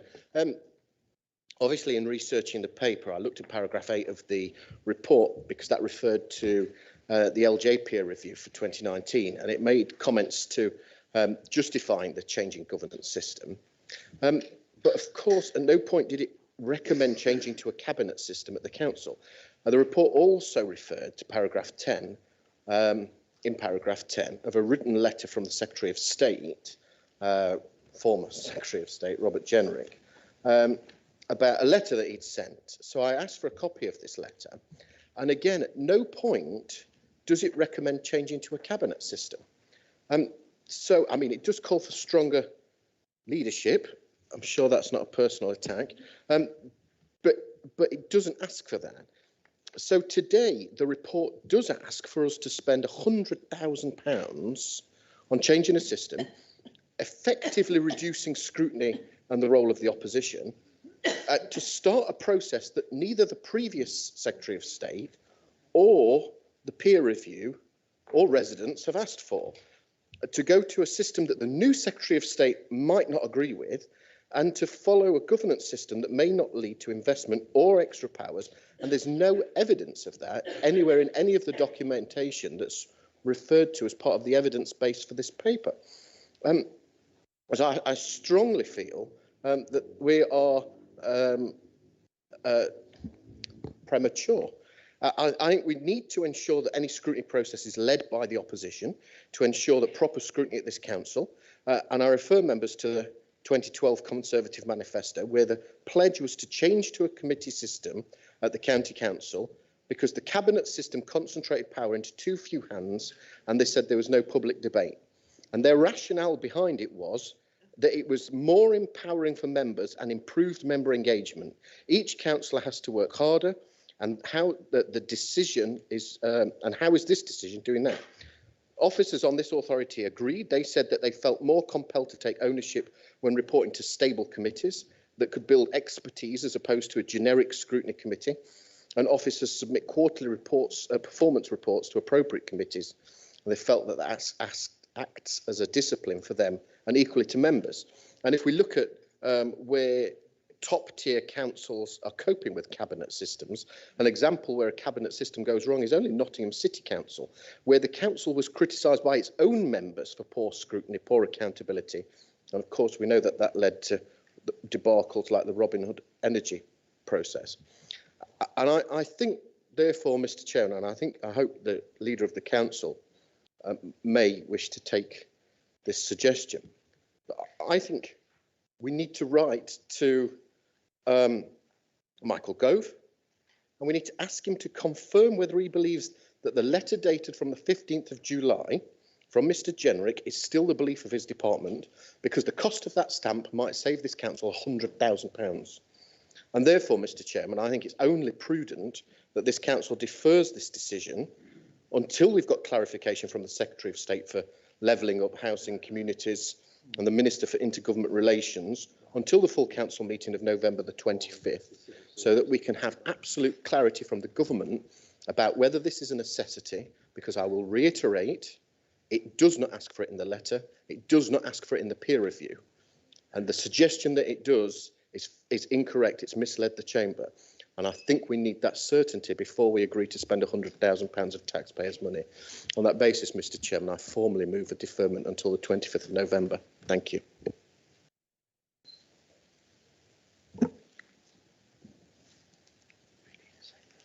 It does. So I suppose the question, Chairman, is Councillor Johnson. Just to clarify, councillors, are you moving an amendment? In which case you need a seconder, and it needs to be in writing.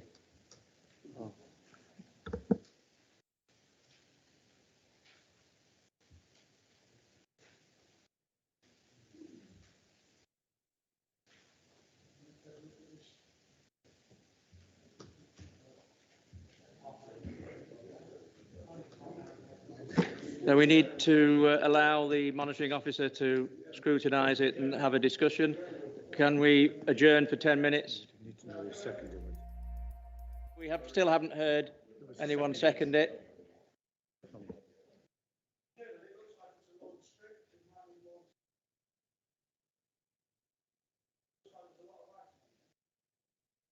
Monitoring officer needs 10 minutes to look at it.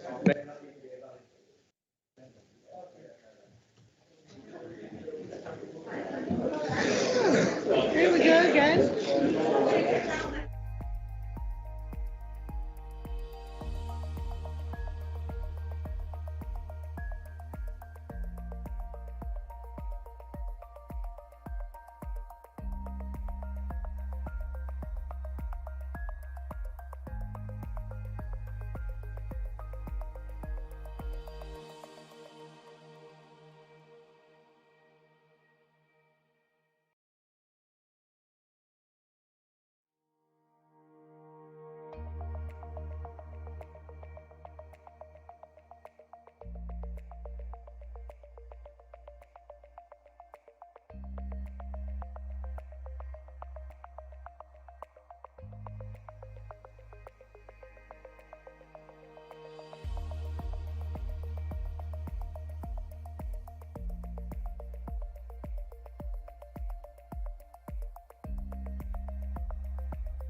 Thank you, everyone. Obviously, we've had the deferment of the meeting until the monitoring office had a chance to have a look at the proposal. It's getting very technical, so I'll ask the Chief Executive to explain to us exactly where we are and how we're going to go forward. Thank you, Chairman. Under the terms of the Constitution, we do have a provision for motions that don't require prior written notice. Those motions can be moved and seconded orally at meetings, including a reason for proposing the motion. And one of those reasons is a request to withdraw a motion. So, Councillor Zadrozny is able, under the terms of that provision in the Constitution, to propose a motion that the leader withdraws the report, and he needs it to be seconded. And then, if the leader chooses not to withdraw the report, we'll have a debate on that motion that the report should be withdrawn. We'll bring it to a close, and then wherever the mop flops, we'll go next. Anthony, can you say that again? Councillor Zadrozny, is that what you're wishing to do? Do you want me to clarify? Point of order, Mr. Chairman, please. Point of order. It's relevant, yeah, absolutely. So, may I just question, the words in the Constitution say withdraw. As far as I'm aware, the words on the amendment is defer, not the same thing. Yeah, thank you very much. So the Chairman will put that to Councillor Zadrozny to confirm that that's what he wants to do. And we've given Councillor Zadrozny that advice, as we would any other member, a smooth running of the meeting. Just worth adding that that point that the Chief Executive has quoted is an example. It is not exclusive. So we get back to asking the question. Councillor Zadrozny, is that what you wish to do? To propose an oral motion to withdraw the motion that's tabled? Yeah, and yes, Chairman, with your indulgence, I believe it's 81B of the Constitution. I will formally request withdrawal of this paper, but in doing so, I would, Mr. Chairman, like to ask the leader to withdraw, but resubmit in a month, not to prolong this, and ask the leader to consider the point that the whole county devolution deal is based on trust building.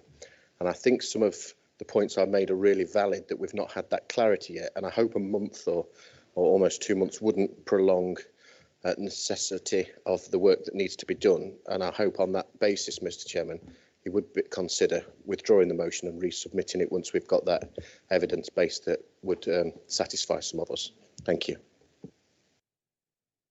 Would like to second. Councillor Hollis, do you wish to second that? In spirit of what Councillor Zadrozny just said, I'd like to second that. Thank you. Does he want to speak now? Do you want to speak now or reserve your right? I withhold my right till the end of the debate.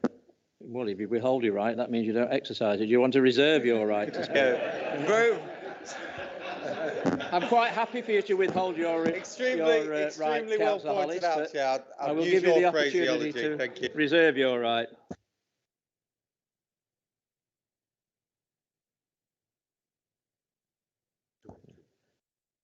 Councillor Zadrozny, are you happy we put the question to the leader? Yes. Councillor Bradley. Thank you, Chairman. Unfortunately, I can't do that for reasons that I can explain now, or if I don't know what the process is, I'm happy to go into it now if that's the way to.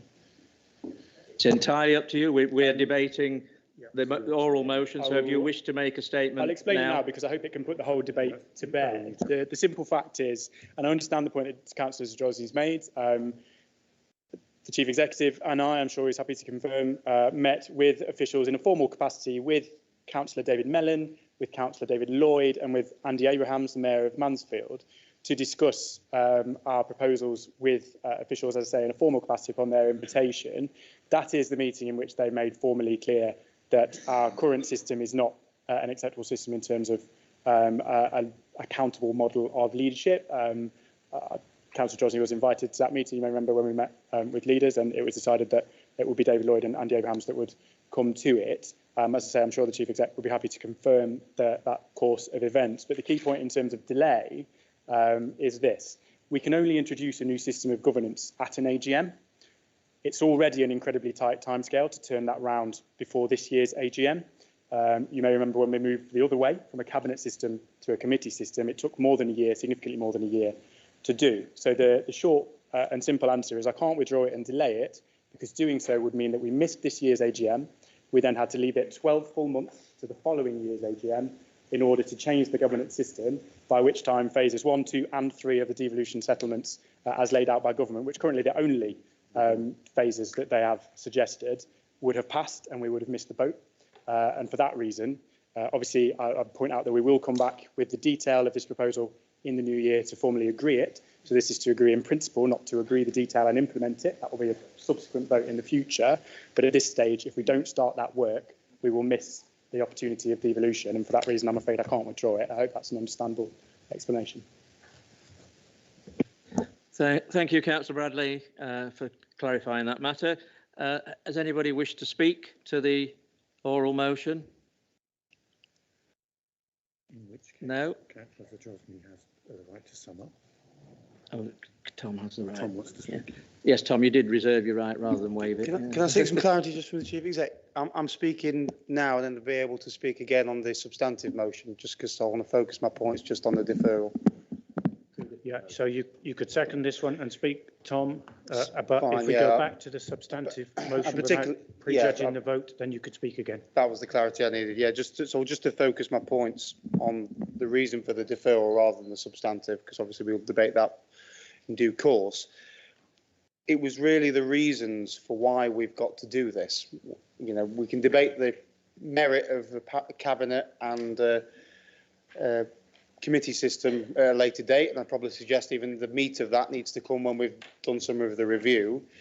My concern, the leader and the Conservative administration are potentially asking this council in the financial implications today to spend up to £100,000. It does say up to £100,000, but effectively we're writing that cheque for at least up to that now, in the context of us already spending hundreds of thousands of pounds on the failed devolution stuff previously, and it just feels like we're spending a lot of money on administration changes that subsequently then become unnecessary, which I'm suggesting that the delay might allow us to get that clarity. I personally would like to see money spent on the frontline services, like I'm sure any member in this authority would do. So I think the reason why the independent group seek the clarity of a delay is genuinely meant in good faith, so we can at least confirm the justification, because Conservative members who may have not seen the letters that are referred to in this debate, the report certainly, in my eyes, misleads members to believe that the government minister said that we must do a cabinet system, when of course it doesn't mention it at all, as our leader said very clearly. So it was really to seek the clarity. So I think at this stage, that was the reason we seek the delay, no means otherwise. And I trust that while I empathise with Councillor Bradley's points, I'd like to think that we've done a cabinet system before. Our officers are well practiced at doing this. The Chief Executive, it surely wouldn't take that long of a process to put some of the process in place. And I'm sure there'd be stuff they could be preparing for in anticipation of you having a majority that wouldn't cost any money. So I would reiterate that a deferral till the next meeting would be appropriate. Thank you, Chair. Thank you, Councillor Hollis. Councillor Zadrozny, do you want to sum up? Anything you wish to add?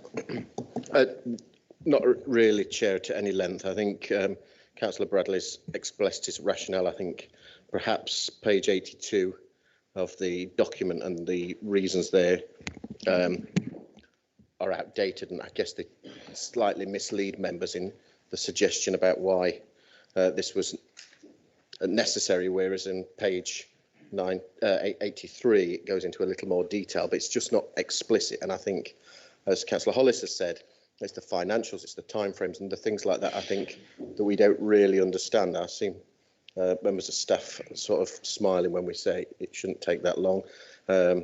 I'm not entirely sure why it takes that long or that much, but that's why we propose a deferment in good faith to get that clarity out.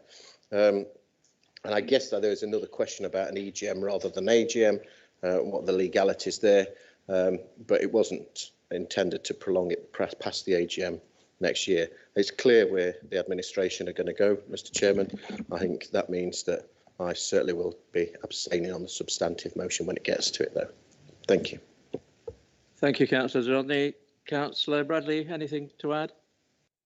If I'm able, Chair, only to I guess, in answer to some of those further questions. So on cost, a lot of that cost, as you might imagine, will be internal, will be staff time and resource, as opposed to writing a cheque in the way that you might imagine. It is resource intensive, and the reason it takes a lot of time is because it's not just moving bums on seats in terms of meetings, but actually has quite profound implications for our constitution, for the way that officers work in their day-to-day jobs, report writing, who's accountable to who, and has, as I say, quite profound implications throughout the organisation. So that's why it does take some time to work through. Obviously, there are legal elements that we have to make sure we comply with, and we also need to be able to bring it back ahead of the AGM, so March, really, in order to agree that it will be implemented at the AGM. So it is quite a pressing timescale. As I say, the last time it happened, it took getting on for 18 months, I think. So to do it in 9 or 10 months actually is already a pretty major task for the monitoring officer and staff to dig through. We'll go into the details a little bit around what it might look like and answer some of the other questions on the substance, but I hope it's clear the rationale, as you say, in terms of wanting to get on with this. I'm happy to answer further questions in the substantive debate, Chairman. Thank you, Councillor Bradley. We now move to the vote on the oral motion requiring requesting the leader to withdraw the substantive motion. All those in favour of the oral motion?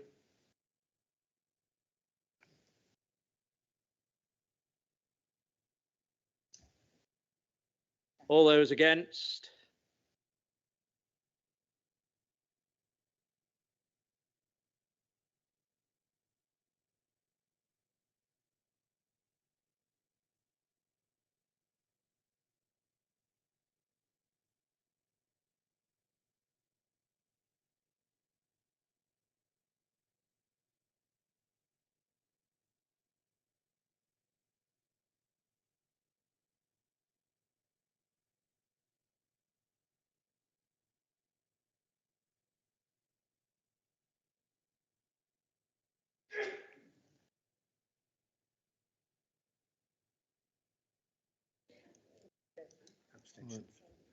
Any abstentions?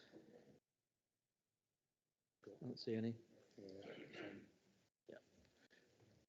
The scores on the doors, 410 against 52. So the motion is defeated, and we will return to the substantive motion, and I will call Councillor Henshaw, who is next on my list to speak. Thank you, Chairman, Councillor Quigley, for bringing me in. With regard to this formation of the Nottinghamshire Combined Authority, I agree with a lot of the arguments so eloquently put by our leader, Councillor Fowle.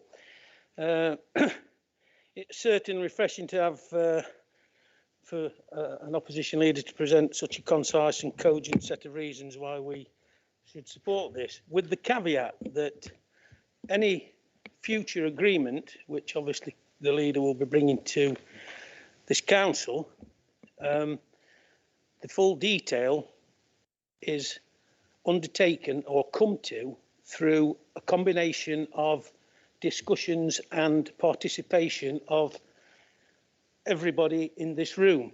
I don't think this can be pushed ahead without cooperation of the different groups. There are a lot of myths in relation to the setting up of a combined authority. I mean, some has been outlined already in relation to individual local authorities losing their autonomy, and hopefully, as the leader says, that is now off the table. Local authorities, boroughs and districts, you've already had discussions with some of the leaders. I want to sort of add something to that later on in my discussion. Districts and borough councils obviously aren't going to be replaced, but their strengths in such areas as regeneration, I'm sure, is going to enhance this new body if we decide to go along with it. Bureaucracy has been mentioned as well. I don't think that criticism is necessarily I think it's a non-starter, because as I understand it, combined authority would reduce in quicker decision making on various transport, for instance, and economic investment issues, which would be better for all of Nottinghamshire. The other issue is, would these combined authorities cost more? Now, apart from the initial money that we've outlined, saying that it may be 100,000 to actually look into setting them up, I don't think necessarily when they are in operation they will cost more. Integrating key functions and looking at working together and coordinating our response could actually reduce overheads and costs. But as our leader said, it's the vital issue, as I see it, is with this system, we've got to get the issue of scrutiny correct. If you've got a good scrutiny system in place, they can challenge the cabinet, and it can be used as a mechanism for other councillors to have an input, not necessarily to stop decisions, but to get a clear and concise reason why a cabinet is actually moving along a particular route.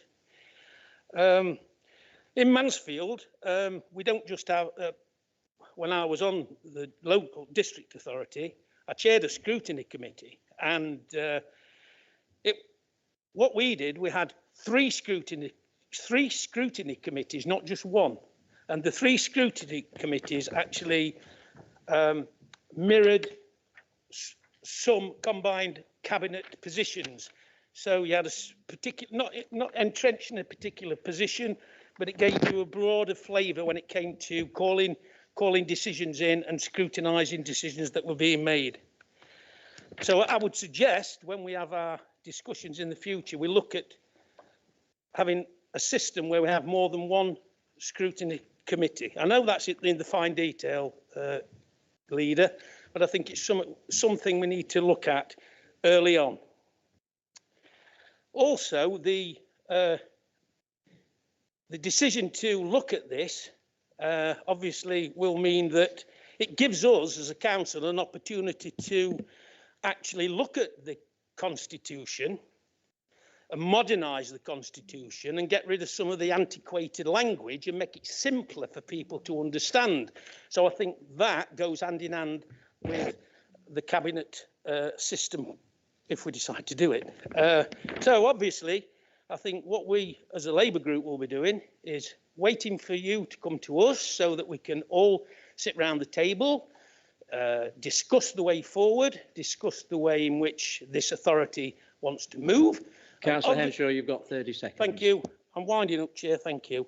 And before I finish, Leader, would you be able to give, without breaking any confidences, give us an outline of the support you've had or the discussions you've had with other local authority members? Thank you. Thank you, Councillor Henshaw. Councillor Maureen Dobson. Well, thank you, Chairman. First of all, can I say thank you to the Leader of the Council for bothering to Teams with me. Second time around, Ben, we'll have to stop making a habit of this. But at least we are, and I understand you've done the same with my colleague Steve Carr, so at least we are being kept in the loop, and I thank you for that most sincerely. My concern is that I don't think the committee structure has ever worked properly in this place. It was never set up properly, with the greatest respect, because everything had to go to policy and be ratified by policy. Well, that's not a committee structure. The committee structure should have actually had the wherewithal to make the decision and move forward. But it's water under the bridge now. My big concern over Cabinet is scrutiny.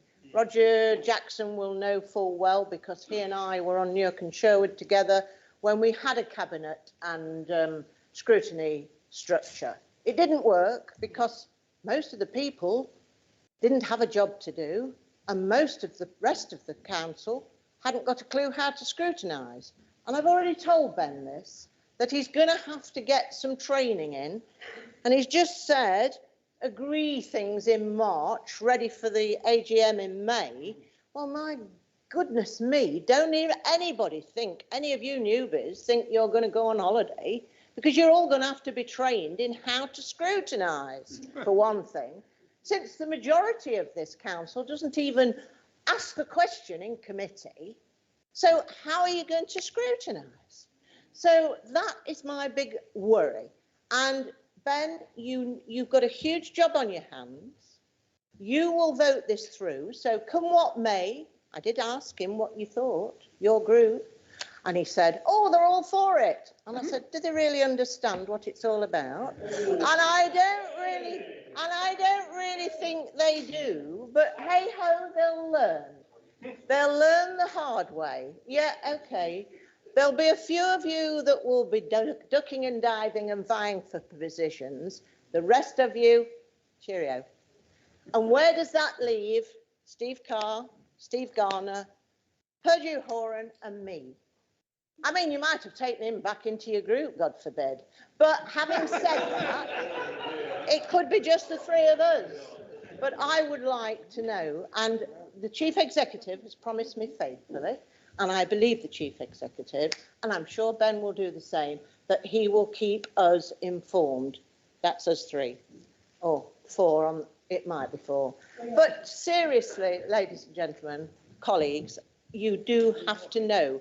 So I did suggest to Ben that you all turned your tellies on and watch select committees debate and question people, well, ministers in particular, and actually learn how the so-called experts do it. Switch your phone off.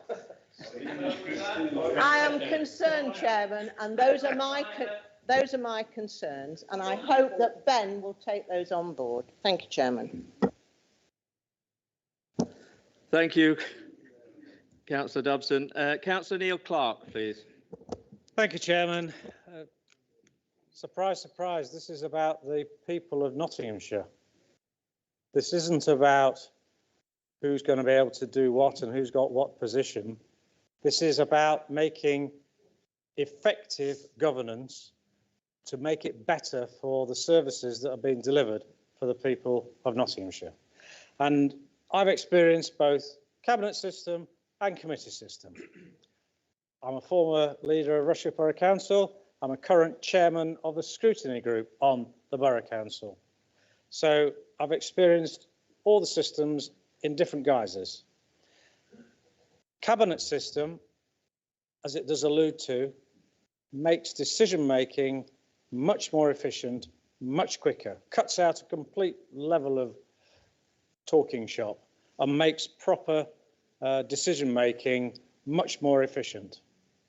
The crux of it is, and Councillor Dobson touched on it and others have touched on it as well, it is about the scrutiny function, and that is what the working group needs to be working on. I mean, the whole governance structure needs working on, and that's why it needs the time in order to do it properly. You either do it right or you do it rushed. If you do it rushed, it ain't going to be right. So you need the proper time to think it all through, maybe get a draft and then take that to piece, scrutinise that and make sure that that system that's being proposed is actually going to be correct. And to ask other people their experiences. You know, is this going to work in your view? Ask other authorities. So scrutiny is a vital part because it's not just about criticising what might be happening. If done properly, scrutiny also has a proper policy development function as well to contribute to the decisions that are then made by the cabinet members. So all this needs to be borne in mind. all the jigsaw pieces need to be assembled and put together very carefully. But I am absolutely in favour of a cabinet system because I believe that is going to be the best, as I said at the very beginning, for the people of Nottinghamshire. Thank you, Councillor Clark. Councillor Jim Creamer. Thank you, Mr. Chairman. I'm not to speak for either of the two systems. It's it's a bit of a gamble why we're changing. Will we get the extra money? If we get the extra money, that's an extremely good thing, and the extra powers. So nobody can complain about that if it actually happens. But while we're actually going through the process, there are just a couple of things I would like to see. It's all been explained. I have actually worked under both systems and still do because I'm a twin atter, so under both systems, and I can work well with both. But just while it's actually discussions, on item 21, the development, the dedicated project team, I just hope, because there's no particular mention of it, I've gone through it, I may have missed it, but there's no particular mention of consulting with the group leaders and the independents. It has already been brought up by my fellow councillor about the hope everybody here is involved, and I will second that. But I would hope that the actual leaders, while this process is going on, it won't be at the far end of the process. We come and say the leaders and the independents. I hope they'll get involved at a much earlier stage with this team, hopefully, asking views, etc., and how far they've got. And within that context as well, there's some serious issues about the actual money it's going to cost. Now, in the actual light of things, as a percentage, it's probably less than 1%. It's going to be a very small percentage, but it's still a lot of money it's going to cost. So as the process is going through, it would be nice to be kept updated of how the process is going and the costs, even if we haven't got the details, because things will change with everything that's happening, and the different suggestions will be brought from different people. But just to say as well, as far as scrutiny is concerned, I do totally agree we're going to need more than one. I would suggest at least three. I mean, you could have, and again, this would be this team that's putting it together. There could be an outside body scrutiny committee, which would perhaps only scrutinise the health service, a fire, whatever. And then purely internal one, doing finance and futures, whatever. But that's up to the debate. But I would suggest there probably be at least three. So these all up for debate. As I say, I'm not speaking for or against either of the two systems. Just be looking forward to the detail when it actually comes, and hope that within the detail, you're actually involving at least the leaders and the independents, and hopefully the full council. But we do know the time constraints, so minimum, I think the leaders should be included at a much earlier stage. Thank you. Thank you, Councillor Creamer. Councillor Keith Girling. Thank you, Chairman. I think, if anything, Ben's demonstrated since being leader how he's communicated with all the groups, including individual independent members. So I think we can safely say that that's going to continue. And I do know that the committee chairmen have also gone out to do that as well. So I've got every confidence that everybody will be kept in the loop in terms of how it turns out to be. And I think that's important because, yes, we've got the majority, can vote it through, we can push it through. But actually, it's much better if you're all engaged and you agree with what we're trying to achieve and you're there. Your aim is to scrutinise, your aim is to be against things if you don't believe in it, and absolutely right and proper. It always makes me smile when Jason gets up to speak, to be fair, because his hypocrisy knows no bounds. He gets up and tries to deflect the fact that his council is not a cabinet system by saying, oh, the upper tier. But it's not about that. It's not about that. It's about efficiency. It's about how it's run. It's about how quick the decision can be made. Because as we know, there's things coming through from government where we have to move quite quickly. Yeah, and if we've got a good system in place where we can do that, I think that's what we should all be aiming for. I mean, I look forward to Ashfield turning into a committee system if it's that good. He also brings up in what he says about the fact that them out there haven't asked us to do it. You know, of course they haven't. They don't know what we do in terms of how we govern and how we manage. All they want to know is that they get in the service that they want to get, and they're done properly and efficiently, and that we're not wasting money. Okay, so I mean, to me, they just read it. I didn't disturb you when you were speaking. I don't expect the same. I will not tolerate this longer. You accused the member of lying last time, and you're accusing another of lying when in fact they weren't. If any more persist, I will move a motion from this dais that you be not heard. Anyway, I'd like to just carry on. You're better off just ignoring him anyway. Anyway, as Councillor Foyle said in what she said, it's about giving the opposition the opportunity to scrutinise, giving the opposition the opportunity to question, to make sure that they are happy or content with what we're doing. And I think that's absolutely right. I'm a great believer in scrutiny. As chairman of the Health Scrutiny for 4 years, and actually, when I first came to this council, it was a cabinet system, and I was on the scrutiny for adult social care and health. I learnt a lot about adult social care and health because I was on that scrutiny committee. And you become a little bit, not an expert, because we're councillors, we're not expert in anything, believe it or not. The officers are the experts. You become knowledgeable in it.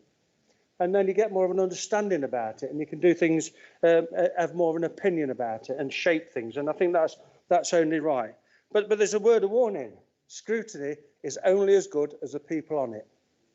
Yeah, and we don't always see that in this chamber. Yeah, we don't. We see some good scrutiny in this chamber, but we also see some pretty poor scrutiny in this chamber where it's opinion rather than anything else. This is, to me, is all about strong leadership. Yeah, and this is what we've got to demonstrate to Westminster, strong leadership, so that when this money comes forward that we can then bid for, they're content that not only do they then say, yes, you've got that bid, but we've got the strong leadership in place and the system in place to deliver.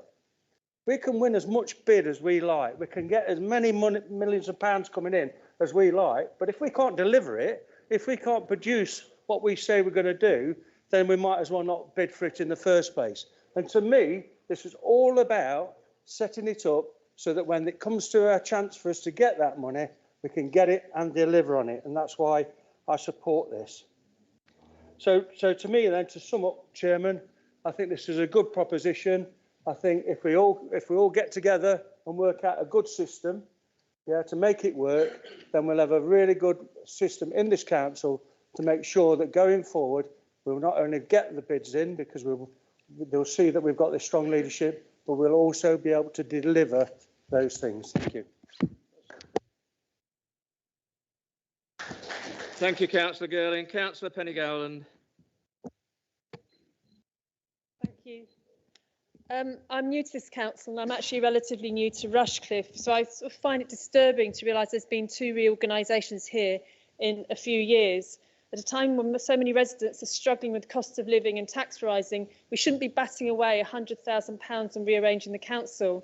Our officers could alternatively be doing important work on managing youth services and children's services. Nonetheless, I can see there are arguments for doing this. I'm a Rushcliffe councillor and I'm not on any scrutiny committees, but I have felt that the current county council system provides a much more collaborative approach to working and oversight of both councillors and officers. I'm sorry Councillor Clark considers his committee to be a talking shop because I found it really valuable to be on it. So, in short, if we're going to do this, and I can see that we are, we need several scrutiny committees so that councillors can focus and become knowledgeable, as has been said, on issues. And I am going to be watching those select committees carefully. Thank you. Thank you, Councillor Gowland. Councillor Mike Pringle.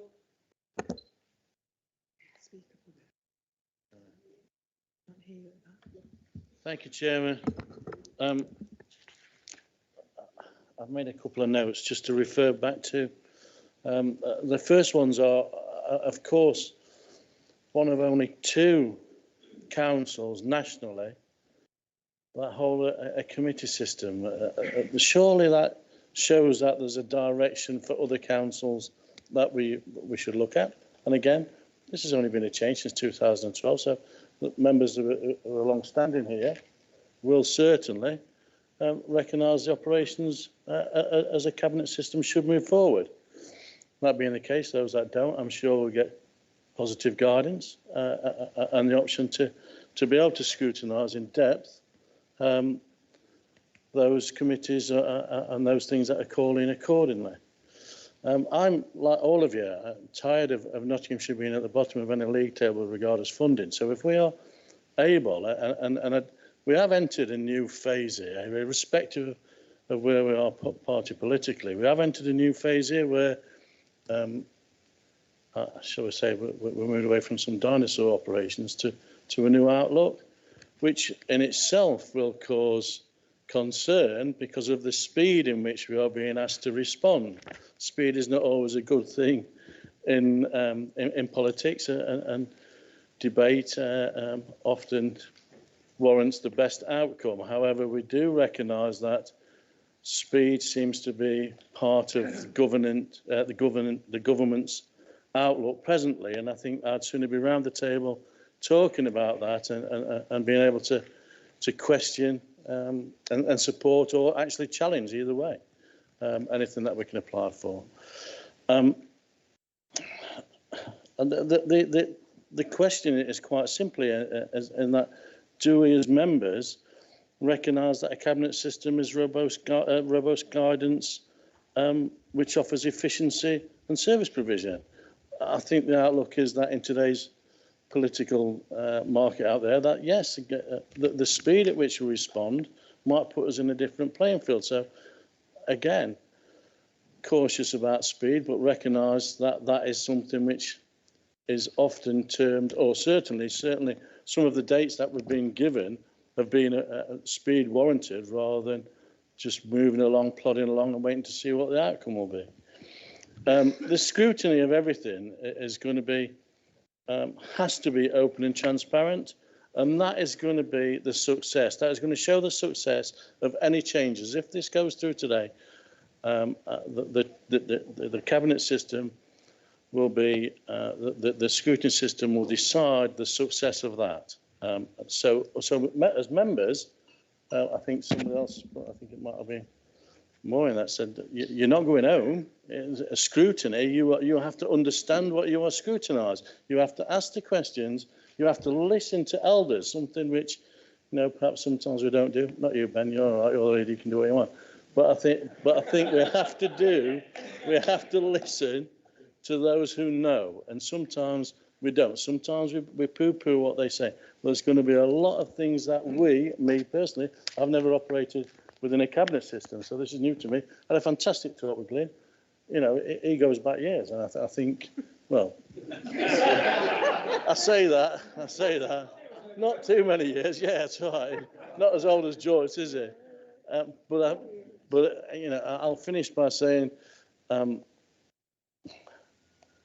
yes, we recognise that we are in a different political state. We recognise that speed is an issue which we have to respond to.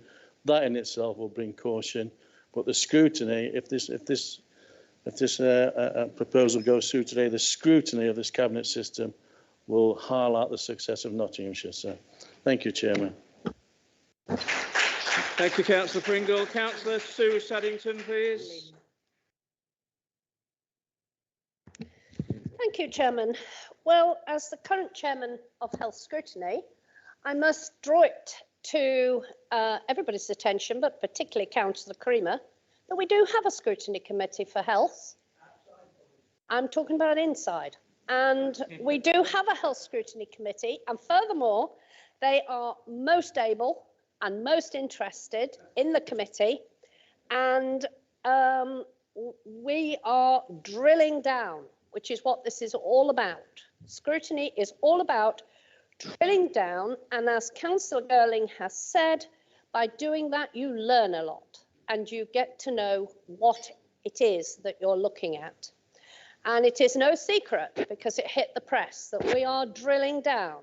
There are many people who are not feeling very comfortable. They think they can come and not give us the information we require.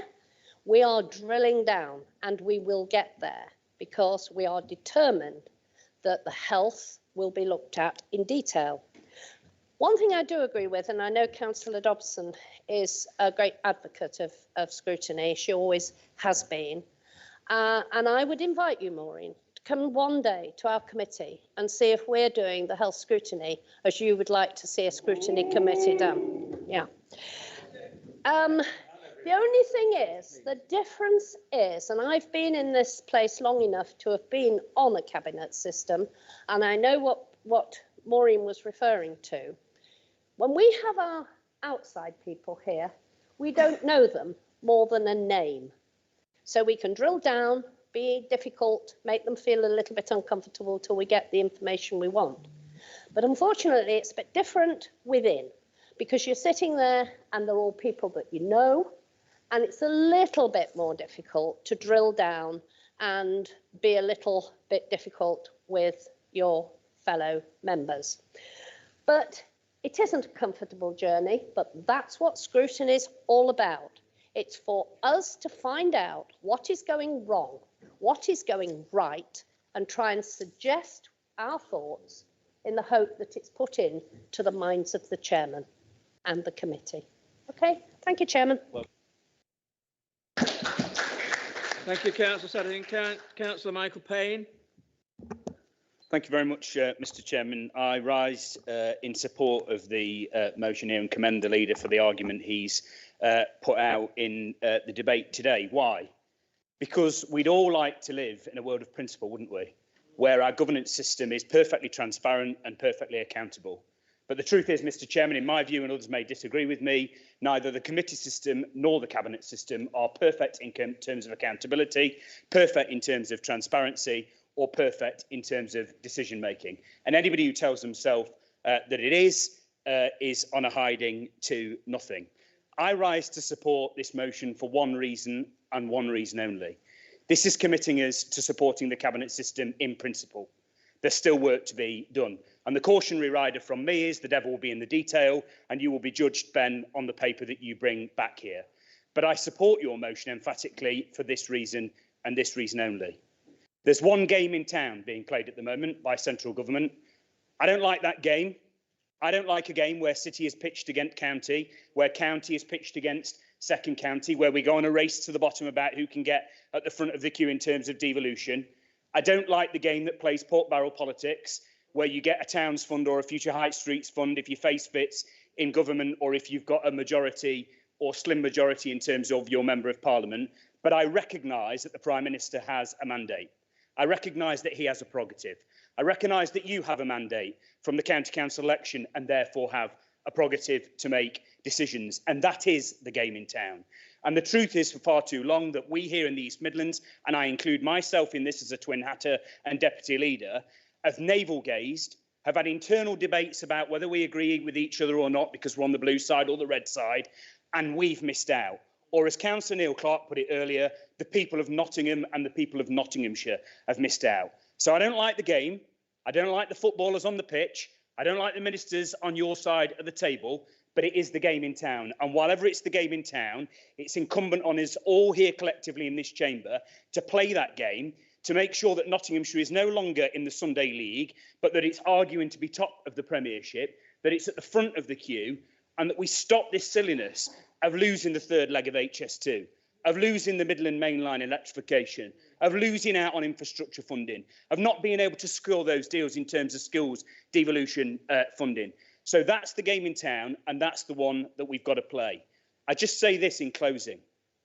Changing this system hopefully will make a difference in terms of us being at the front of the queue. The test for me, the acid test for me will be, are ministers willing to keep their side of the bargain? You've been told in a meeting by officials and ministers you need to have an accountable governance system here at Nottinghamshire. The test for me, and I think for my Labour colleagues, is when we've changed this system, when we've invested the resources, are the government willing to put their money where their mouth is and put Nottinghamshire at the top of the list? So as Councillor Neil Clark said, the people of our city and our great county don't lose out any further. And the final point I'd just make is this, Mr. Chairman. It's very easy for us to stand here glibly and debate about the rights and wrongs of the committee system or the cabinet system without paying any respect to the officers who are going to have to do the difficult work here. Because let me just tell the people earlier who were arguing for a deferral in terms of this motion, Marge and her colleagues will have a tremendous job to do. in changing the constitution, in changing our financial standing orders, in changing our executive delegations, in changing the way that we function in this council chamber to hold ourselves to account. And it's no good us round here who've been elected whinging about how difficult it'll be to scrutinise people. What I say to us collectively and to myself as a member of the opposition is we have to pull up our bootstraps, we have to get in the chamber, we have to hold cabinet members to account, and we have to make sure that you're doing a decent job for Nottinghamshire, because I argued earlier that you had a prerogative to make decisions, and you do. But I tell you this, under a cabinet system, you live by your success, you'll live by your failure as well, and this opposition will hold you to account under it. In saying that, Mr Chairman, I wholeheartedly support the motion. Thank you, Councillor Payne. Councillor Tom Hollis. Thank you, Chair. And I think helpfully to come after Councillor Payne there, and I fully respect his view, but I think just to draw his attention to potentially the reasons we asked for the deferral, at no point has anybody said that we need to have a cabinet system to be able to do the things that Councillor Payne quite passionately speaks. It says very vaguely that we need strong leadership. At no point does it say that that means cabinet. I'd suggest to all members here, particularly of the Conservative ruling group, you have a majority on every committee. Every committee. How is that not strong leadership? Councillor Clark and I will refer to Councillor Gowland in what I'm about to say, have quite an amicable relationship on a personal level, but in the committee we're very robust with each other, and I respect the way he handles himself, as I'm sure he does I and Councillor Gowland as the lead spokesman on the highways and the environment. But during those discussions, while they may be robust, we have a very honest and frank discussion about that particular item. And Councillor Gowland's example is very passionate about footways, the environment. She brings those to the table, round the table with relevant officers and decision makers. And although I think Councillor Clark described it as a talking shop, I certainly take offence to it, because it is a chance to scrutinise while making the decision all at the same time. And I'm sure maybe he didn't mean to phrase it. Point of order, Mr Chairman, point of order, personal explanation. I didn't say the committee was a talking shop. I said there were talking shops. The committees do actually make some decisions. Thank you, Chair. So just to pick up on it, Councillor Payne, I really feel that this is a decision to simply change from a committee system to a cabinet system. The justification behind it, I'm not confident on. It may be true, but certainly the deferral that we asked for would have provided that clarity and at least taken that off the table. But that's not getting away from the quite right points that Councillor Payne made about the pressure that Marge's team would have. But unlike the difference we had before, we are moving back to a system that both Marge and her team are familiar with. So we're not working on a blank canvas. We've got some of the infrastructure there that we once had. And I think that probably leads nicely onto what Councillor Girling said. I mean, I had to laugh with a very much a pre-prepared speech that it was. I don't recall Councillor Drosny or me ever referring to the benefit of a cabinet system or committee system. He should have probably waited for us to speak before he delivered that speech that you'd pre-prepared. But the word hypocrisy was mentioned, and I had to laugh, and maybe experienced Tory members know what I'm about to say. I see Councillor Ogle smiling. Councillor Girling, not only was it your party that changed from a cabinet system to a committee system referenced in your 2012 manifesto when I was my first campaign, but you actually were a councillor then. So it was you personally that made the decision to move from a cabinet to a committee. And the reason you gave, as Councillor Drosny reiterated before, was to make all councillors work harder. So do you not stand by what you and the Conservative colleagues, I appreciate new members, it's putting a burden on them to stand by past stuff, but I understood the logic to be there. And like other members recognise, this is the principle of it, but this is the start of spending £100,000 moving from what we currently have to something new.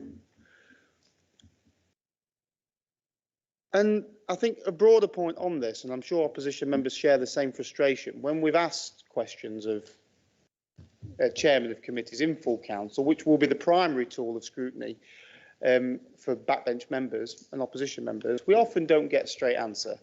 We're limited for time. I'm sure that will be changed in the Constitution to reflect the fact that that is a more primary game. But I certainly don't feel we ever get direct answers to some of the questions that we ask of chairmen. And maybe that's not meant purposefully, but we as scrutinisers, we want those answers. So potential benefit of a committee system is it allows the scrutiny to happen at the same time. So I don't exactly support, and in the spirit of good faith, will abstain on this. But I would urge you to look at the reasons, and it's not simply to cut down on the time that members spend in this council. In my mind, as I know Councillor Gowland certainly finds the committees that I sit on together very good, and I'd hope they'd continue. But thank you, Chairman. Thank you, Councillor Hollis. Councillor Helen Ann Smith. Thank you, Chair. I don't quite know what happened today. We just wanted a nice, cordial debate, nice discussion where mistruths weren't thrown around the chamber. Because at no point did we ever say that we were hiding behind the fact that we've got a cabinet system at Ashfield District. I quite like the cabinet system. We're not debating whether the cabinet system's any better than the committee system. What we're saying is that £100,000 is a lot of money to spend when it's not that long ago that we changed systems. So there is a reason why you went from the committee system to the cabinet system. And I know, Ben, you said earlier that it's not necessarily going to be wrote as £100,000 as a cheque, and its officers going to be using that. But it's still office time that could be better spent doing other things. I'm not saying that that this is going to be a bad idea. I'm not saying that the cabinet system's wrong. I mean, to be fair, most people that know me know I quite enjoy scrutiny. It's something that I enjoyed, and I used to utilise it quite a lot at the district. Ben, you'll know that. We sat on scrutiny together. But so we didn't say any of this. We haven't tried to hide behind anything. So, Councillor Girling, I would ask you to apologise to the chamber for saying that Councillor Zadrozny was saying that we disagreed with the cabinet system, and we're hiding behind the fact that we've got a cabinet system at the district council, because that is just absolutely untrue. Put it to clarification. I never said that he didn't. You said that we were hiding the fact that we work on a cabinet system. You just asked me to respond. So if you just, please. Yeah, what I said was, because what he said was about the upper tiers being a cabinet. Yeah, it was deflecting my view, and I'm entitled to a view on this, unless its rules have changed. In my view, it's deflecting from the fact that he actually runs a cabinet system. I didn't say he didn't like him. I didn't say he did like him. I said he was deflecting the fact that he was in a cabinet system in a district. That's what I said. And I won't apologise. Thank you for that clarification, Councillor Girling. Councillor Helen Ann Smith, you want to continue? Have you got... Councillor Lynn Guilfoyle, please.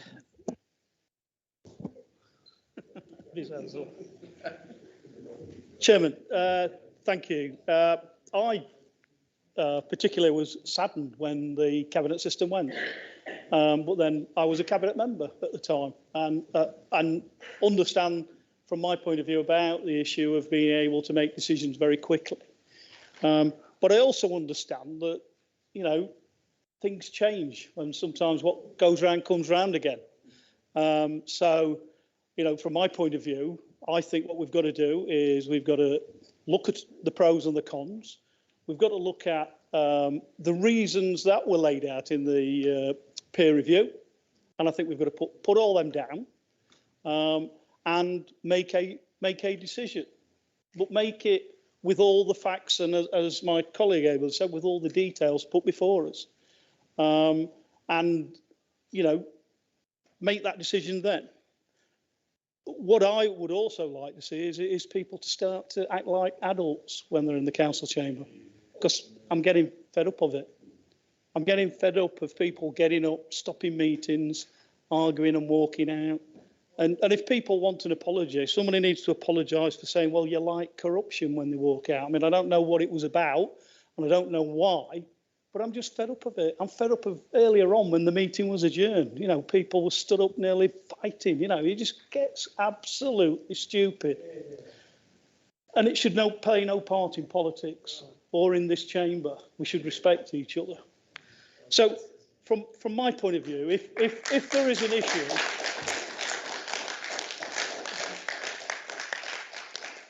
Chairman, if there is an issue about whether we can't get all this information and fact together, actually, when you get to the AGM, we're entitled to call at the AGM for an extraordinary meeting of the council to make that final decision. Read standing orders. That's what we should. So we are able to do things like that when it gets to the AGM. If people are still not happy, if we haven't had time, but I cannot understand why it would take that long, because we did have a model that worked previously.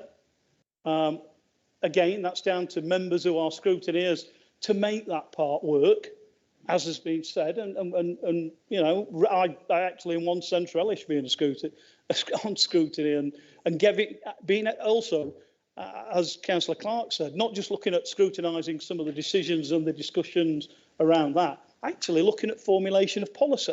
One good area of scrutiny would have been the highways. That, we're doing scrutiny on that. Would have been to take time to sit down and really get to grips with it. So from my point of view, I welcome what we're doing. I understand why there is a need. I don't like the Americanisation totally of politics, what we're doing throughout, when they brought police commissioners in and everything else. And mayors and everything else. It's the Americanisation of British politics, and I don't like it. But I also understand why government in particular are saying they want to see quicker decisions being made. And I know through COVID, there are examples where, the chief executive said he felt uncomfortable on some of the decisions that he had to make because of the fact that there were no committees that we could sit in time, etc., etc. And, whereas within the cabinet realm, you can actually make some of those decisions without having to an officer being sort of taking that on themselves, when actually there were decisions that should have been made by this council as a whole. So I think we need to explore it. I think we need to look, because that's the game that's in town, as our colleagues have said. But if we're not happy, if there are issues that we can delay it that bit when it comes to the AGM, and we can call for an extraordinary meeting to make that final decision. I don't think there'll be a need for that. I think that there's enough expertise in this council to be able to deal with it. There will be a cost, and I think there'll be an ongoing cost. That £100,000, I remember that we had a set of people that were specifically recruited, etc., to do scrutiny, and they became somewhat expert in that, an officer team to support the scrutiny, and we will need that. If we're going to scrutinise, we will need proper officer support to be able to do that role properly. And so there will be a cost. There is no doubt to that. But if that means at the end of it, what we get out are better services, ultimately, which is what we're here to deliver for the public at large, then it will be worth it. So let's move on and get the work done. Thank you, Councillor Guilfoyle. Councillor Richard Jackson. Standing order 86, Mr. Chairman. Can I ask for under points of order some clarification from the Chief Executive? It's 4:30. We have an hour left. Yet we have all questions and we have 6 motions, 2 of which have been held over since last July. When we come back to the next meeting, we're likely to have up to 12 motions to discuss. What are we going to do about it? Thank you, Councillor Carr. The simple answer is today, of course, any question that isn't answered will receive a written response. We don't carry those forward. But your point about motions is a very good one, because they will, under the terms of the Constitution, be carried forward to the next meeting. My intention is to have a conversation with the group leaders between the 2 council meetings to see whether we can limit the number of motions that come forward next time. Some kind of amnesty would be good. Otherwise, we're not going to catch up. So if you'll indulge me, I'll try and do some of that behind the scenes. Thank you. Councillor Richard Jackson. Yeah, thanks very much, Chairman. I'm conscious of the time. I'm not going to take too long in saying what I want to say, but I do want to say that about half the time I've been on this council, we were under a cabinet system, and then the second half we've been under a committee system. And neither system, as Councillor Payne said, neither system is perfect, but we have to choose one of them. I think a directly elected leader with a cabinet would be far less perfect than either of the two that we've worked under. And what I think is important to get across is I think the system that we choose works as well as the members who operate it. I've been a backbench member when we were under a cabinet system. I've been an opposition spokesman when we were under a cabinet system. I was then a portfolio holder under a cabinet system and chairman of a committee under the committee system, and an opposition spokesman under a committee system, and back to chairing a committee again. And if I think back to the cabinet system, one of the things I think Councillor Zadrozny suggested was we would dust off the old system. Wouldn't take officers very long to change a few words here and there, and we'd roll that out. That would be a bad idea, because one of the reasons in our manifesto, which wasn't in 2012, as a couple of members have said, it was in 2009. Weren't any elections in 2012, so we didn't have a manifesto. But anyway, one of the main reasons that we wanted to change the system was because the cabinet system, and without bringing party politics into it, probably because it was coming to the end of 28 years of one party in control here, was not working. We had some good cabinet members, and actually Councillor Guilfoyle spoke before me, was one of those who informed members, regardless of party, of what was happening within their sphere. But there were other examples of cabinet members who perhaps had been around quite a long time at the time who weren't. And certainly as an opposition, it was very difficult to find out exactly what was going on, and we had to do all sorts of things like calling in decisions, and we had almost kangaroo courts in here to call in decisions because decisions were not being made properly, and there was little transparency. So when we look at how we're going to put a cabinet system back into place, it needs to be looked at properly, as a lot of people have said. It needs to take time because we need to make sure that it doesn't fall into the rut that I think the cabinet system, as it operated up to 2012, had fallen into. I'm very supportive of changing. A few weeks ago, when we discussed it, my main reason for wanting to change to a cabinet system was because I saw the benefits of a county deal, but actually I've come around much more to seeing the benefits internally. And frankly, even if we don't get the county deal, and I know Ben's working very hard to make sure that we do, even if we don't, I think we will be better in a year if we've changed to a cabinet system. I think we'll have quicker decisions. We won't be rehearsing arguments 2 and 3 times over through different committees, which never should have happened. And perhaps with hindsight, we should have changed that over time as well. So very supportive of this. And I think, quite honestly, it's the right thing to do. And if a county deal comes along because of it, that's just the cherry on the top for me. Thank you, Councillor Jackson. Councillor Eric Kerry. Yes, thank you. I'm not going to repeat much of what's been said. Certainly support this. I mean, the issue really is there's an opportunity here of that extra money for our residents of Nottinghamshire. And there's a cost, understand that. But can you imagine if we change the system and we have a scrutiny committee in the new council that scrutinises the fact we didn't spend £100,000 and we lost that money? I think that's the most important thing. In terms of scrutiny, one of the places that we all hopefully admire, Westminster, the home of our democracy, has select committees, which are in effect scrutiny committees, and most of the ministers have one of those, and we could do a similar thing here. But I think everybody needs to get together. We've all got our views on that. We need to work together to get the right thing that we're all happy with and get this moving. Thank you. Thank you, Councillor Kerry. Councillor John Wilmot. Thank you. I won't keep you very long. Just first of all, it's just 31 years since I first became a councillor. This week, actually, which and I've thoroughly enjoyed it. I've thoroughly enjoyed it because I've been working for the people, and that is it.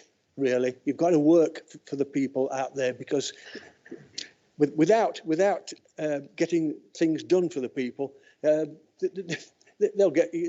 just get rid of you very, very quickly, you know, and that's an absolute certainty.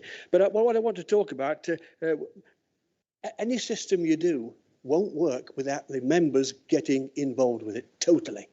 And that's absolutely essential that it happens. And of course, there's different ways of delivering, different ways of delivering committee sections. There's different ways of leaders as well, and I've seen them all. I've seen some very peculiar ones. I've seen some ones that have worked very, very well. And it's just one of those things. And as I say, in 30 years of local government, it's essential, if you're going to do scrutiny, that you do it right. And by doing it right, you involve everybody. Because I've seen it when they've gone to scrutiny panels and half of the people weren't involved in it. And all of a sudden, you get people backbiting you and all sorts. I can tell you that very much so, because I've had that. Yeah, so I want to make sure that you involve everybody, not just the opposition, but your own backbenchers. They'll soon scream if they're not involved. You can bet on that.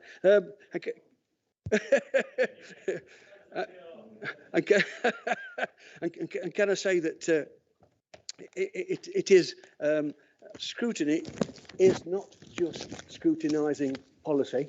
It is what our friend over there just said. It's about making policy themselves and putting it forward to the cabinet to scrutinise and make sure that it's looked at properly and decisions can be made by that way. And it's essential that happens. But obviously, you've got to make sure that you're involving everyone in this, because you'll get such a backbiting situation that you won't be able to hold it if you don't. So thanks very much for listening to me, everybody. And as I say, everybody involved. Thank you. Thank you, Councillor Wilmot. Councillor John Clark. Thank you, Mr. Chairman. Try not to be too long on it. A couple of minutes will do, I think. Ben, yes, agree in principle to the change of government. Not government, yeah, I'd do that. But governance. Sorry, slip of the tongue there. Definitely do that one. But yeah, you're going over that side anyway. You've been praised. No, what I would say is when we do have to get this, and I think we drift away from it. And I sat around here for years, here, other places, on national things and all sorts of things like that. We forget we've got a business to run, and to get a business to run, you've got to have a plan. And I don't see it. I've not seen it. I'm not satisfied in my own district that we've got it right, but the cabinet system, you can get decisions and you can get the things through. Now, there might be a lot of people who don't like that, but if scrutiny is done in a correct manner, and that's where key, I'm going to come back on this one, Ben, is we've got to get people trained. We haven't got it right at Gedlin. I doubt you've got it right at anywhere else where they scrutinise these things, because people roll along, they'll get the paper, or like we do in the committees, some people will read them, some people won't look at them, some people won't understand them and frightened of asking a question. We've got to get that, to make it work, to get that training right, because it's going to be very interesting. We can learn a lot from government committees, and when you see it, it's going to be very interesting when you look at, fuel, gas, COVID. All right, easy for us to carp about it and jump around. But when they come before those committees, they are going to get screwed in the ground, because anybody who actually didn't see this gas problem coming up, didn't send also procurement of COVID contracts and things like that. If you've got really good scrutiny and good MPs there that are asking those questions, then it will be better for us all at the end of the day. What I would say, I'm just wondering about the £100,000. I'm not against that, because I think with £100,000 in today's world, that's chicken feed, because you make the right decisions, you make them sharp enough, and you purchase, if you were purchasing something, procuring something, today you can make 100,000 today quite easily on some of the contracts we put out, because that's at the rate that inflation is biting into some of the building projects, products and things that we're buying to do that. So scrutiny, I would like that to be really, make sure that we've got some of that. I'd like us to go out there and look at what is best practice. You're in a good position, Ben, as leader and as an MP, to try and find, and through Michael, through LGA and other people, what is the best practice in this country? What is the best practice in the world, if in effect, that we can sharpen up our act? And one of the reasons, and it's a kick-in for all of the MPs, one of the reasons we haven't done so well in the East Midlands, they've not worked together. And you know, I say I'm trying to protect Gaelic Ashfield, this, that and the other, but I want to be part of something that's really pulling on all political colours and whatever way to produce what is best for this area. In some ways, we've let it down. We have a chance here by having a very sharp cabinet, a very sharp scrutiny, and I agree there must be scrutiny committees, probably more than just one central, unless it'll be here all night. And just a quick word on the, I do think to the Chief Executive, we do need to do some work on all these motions. When you tell other colleagues across the country of all political persuasions, how long was your meeting? Oh, it's about 10 hours long by the time we've had a bit of lunch and we've arrived and we've done this and 10 hours? How the hell do you sort that out? It should be sorted out things before, and I would agree with you, yes, 3 motions at the maximum, because there's a lot of people who like to listen to themselves continually, spouting about something and do nothing at the end of the day. The time now for this country and for this world and for everything else is action. That will be overtaken by the rest of people. Thank you. Thank you, Councillor Clark. Councillor Sam Smith, please. Thank you, Chairman. I support this motion for all the reasons that colleagues have said, and I'm not going to talk about that. However, Councillor Hollis and the Ashfield Independents bang on during this debate about deferral, Mr. Chairman. But let us be clear on what deferral will actually mean and what they stand or walk out on, as is the case now, on that. That stands on deferring the creation of 84,000 local jobs that Ashfield and everywhere across our county will be able to benefit from. It stands for deferring 10,000 new homes and deferring £4.8 billion of new GVA that our development cooperation alone would deliver for this county and region, Mr. Chairman. As the leader has said, in Nottingham, if deferral will lead to Nottinghamshire missing the boat for a devolution deal. The residents of Ashfield won't see this on social media from their councillors tonight, and they can abstain on this, but with continued government support and early decision making, this Conservative administration does stand ready, Mr. Chairman, to deliver tangible outcomes and benefits across our county and region. To deliver this, we need to change our system of governance, and we need to get on with it now. We can't defer that for the sake of improving the opportunities and lives of our residents. Thank you. Thank you, Councillor Smith. I have one more speaker, Councillor Cotty. Thank you, Chairman. Thank you for everybody's contribution up to now. It makes my speech shorter. But I've been under both, a bit like Councillor Jackson, from 2001 when I was first elected through to 2012. It was a cabinet system, and I enjoyed 3 years of being a cabinet member in Councillor Cutz's first administration. And on the Borough Council, which I joined in 1999, we had the cabinet under Councillor Clark, of which I had the community's role in that. So I've seen both, and both have pluses and minuses, and which have been debated already out there on the floor. So I'm going to actually talk about the first bit. When I came to this council, I was a cabinet opposition member to the Labour Party on the other side, and Councillor Colin Bromfield, which some people may remember, came to me as soon as he knew it was me and said, "You're my opposite number, John.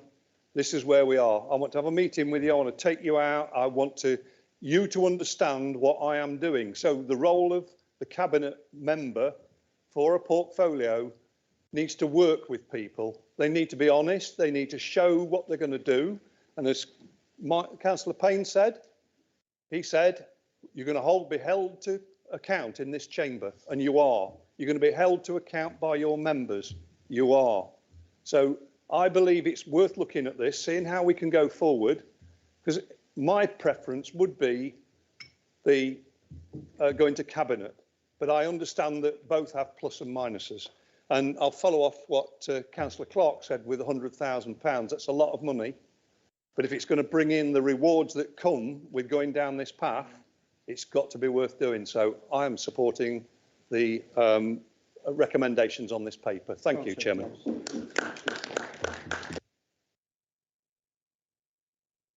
Councillor Lawton, you reserve your right to speak. Yeah, thank you very much, Chairman. I should be brief. Michael, I agree with everything you say. You fire at us like a submachine gun, but yeah, but by the time I've sort of like disseminated everything you've said at me, I agree with every word you said. I just think it's a shame, really, when you actually stand in the chamber, as Ben has and I have and others have, and really put a message forward. This is not a criticism of you, Michael, but the Ashfield independents don't actually listen to what you're trying to say or achieve. I welcome this this paper. What it'll do is it'll bring the governance of the council into the 21st century, and the main rationale behind me welcoming this paper is the prize of devolution. If we can deliver that, then that will have a major impact. It'll have a major impact of what John does in Kedling. It'll have a major impact what Keith does in Newark and Sherwood. It'll maybe have a major impact on what Jason does in Ashfield. There is a significant prize for us, and that's why Ben has spent all his time and effort going around people, talking to people, and trying to bring them on board to actually show them exactly what he's trying to achieve. And that's why the Ashfield amendment, or trying to delay the process, is so invasive. Ben has already told them that if they, we'll lose the boat, we'll lose out, and and we've got to go for it. We've got to give it a go. We've got to try and achieve the prize at the end of it. Maureen, you did make me laugh. Your little dig at my backbenchers. Do you really not think that we have spoken to my backbenchers exactly what the cabinet system means to them and their responsibilities? We've covered that one off. So your little dig was wasted, really. But thank you for trying anyway. But we did get, I did find it amusing. But and really, from my point of view, I was part of the LGA review in 2019, and these and senior politicians and bureaucrats were coming into Nottinghamshire County Council, and one of the difficulties I had as the chairman of governance was actually explaining to them how a committee system worked. None of them got a clue.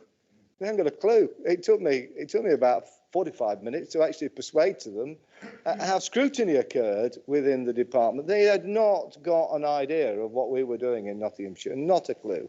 And they didn't agree with us, even after I'd spent an exhaustive amount of time explaining to them exactly what was happening, and so would Kay and many of my colleagues. So if that's not a reason for us looking at a new way, I don't know. I don't know what is. I agree with you totally. I agree with the opposition absolutely totally. I agree with my side. We have got to ensure that scrutiny is effective, and there is no doubt that is a piece of work that we have got to do. Now, from my point of view, from the deputy leader's point of view, I am giving you a pledge. Councillor Owen is going to work with you. He's away today, but he is going to work with you to come up with a system that we believe together will work and move forward. Okay, and he's given that undertaking, and I know in the past Councillor Owen can be a bit abrasive, and we all know that, but at the end of the day he's given that undertaking. I've tied him down in Ben's office, okay, and so he's going to work with you. Okay, so I look forward to it. I look forward to watching the process manifest itself, and the fact that the 100,000. I agree with John. It's small change. It's small beer when it comes to the possible prize that is on the horizon that we can achieve if we all, and I mean all of us, get behind the work that Ben is doing on our behalf down in Westminster to try and win this prize. Thank you very much. Councillor Bradley. Thank you, Chairman. Won't reiterate the debate. I'll just seek to answer some of the questions, if I may. And thanks for the support and the positive way in which most members have confronted this. Way back to the beginning, Councillor Carr, we do intend, I believe, and the Monitoring Officer will correct me if I'm wrong, to have a place for an underlying member on the committee that will put this together. So wish granted, tick number one. I envisage several scrutiny committees. It will be up to that group to ultimately decide, but I think the more the merrier from that perspective, and the more openness and transparency we can have, the better. It's better for us as well to make better decisions, frankly. It's also the case that for us as Cabinet members, we will have to be on our game, won't we? We will have to be on top of our brief. We will have to come to this meeting and be able to answer questions from opposition members and from our own side. So it's an additional challenge and an additional work that colleagues on this side are going to have to do as well. I think we are prepared for that.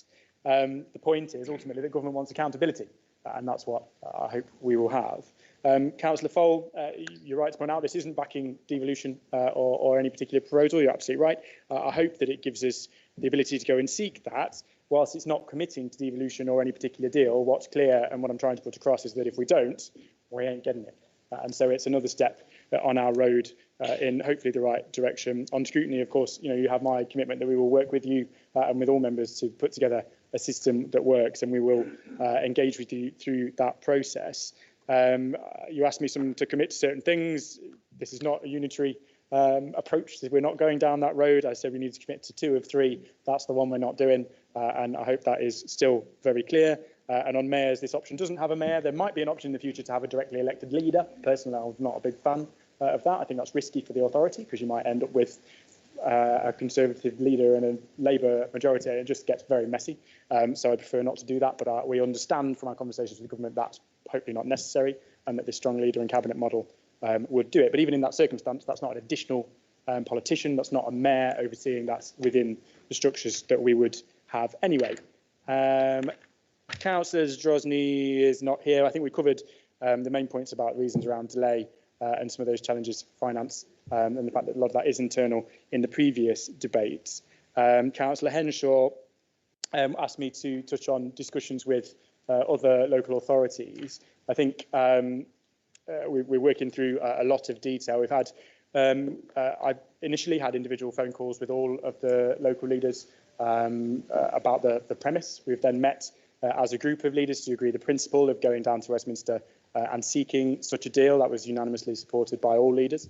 And since then, chief executives and senior officers within councils have met to discuss what collaboration is possible, what resource, what expertise exists within district and borough councils as well, and what we can bring together, and to advance the discussions, not just about what things we might be able to do together, bring districts together, but actually what from County Hall can we take into that Economic Prosperity Committee discussion and do collaboratively.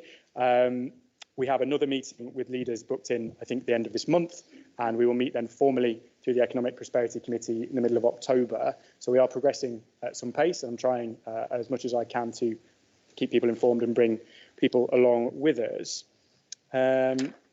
Councillor Dobson, you're absolutely right. Scrutiny is as good as scrutineers, as the scrutineers are. So we've had the conversation, but totally agree and commit to that training and support for colleagues to be able to understand that. I think you're right that there are some good examples in Parliament, actually, of select committees that are very effective. And that is possibly an approach that we should look at. At your request, I've cancelled all of my group's holidays for the spring. I'm informing them now, and I'll ask them to write to you with complaints if that's okay. But I hope that our record so far of trying to keep opposition members, online members informed is better and improving. So we hope to continue in that fashion. Councillor Creamer, I think Sue touched on before, but health scrutiny is a statutory function, and we still have a health scrutiny. There are other examples of that. Noted, but I get the point you're making. It's something to feed into the governance conversation. Councillor Gowland, not quite the case that it's changed several times in a short period. I think it was 10 years ago now that we first changed, and Councillor Jackson explains the justification for that at the time. I would simply say that I think time has moved on. Councillor Pringle touched on the new world that we inhabit. I think the committee system has had its place, but just like the cabinet system of old probably got a bit stale and didn't quite function, perhaps our committee system is now in a similar place and not quite as fit as it once was. Councillor Pringle really welcomed the positive approach that you've taken to this. You're correct about government wanting to deliver things at speed, rightly or wrongly. You know, it presents us challenges in terms of getting things over the line in time and putting work together. But equally, if we can similarly move at that speed, there are opportunities, and we will actively pursue any such opportunities to get funds and support and additional powers to deliver better services for our residents.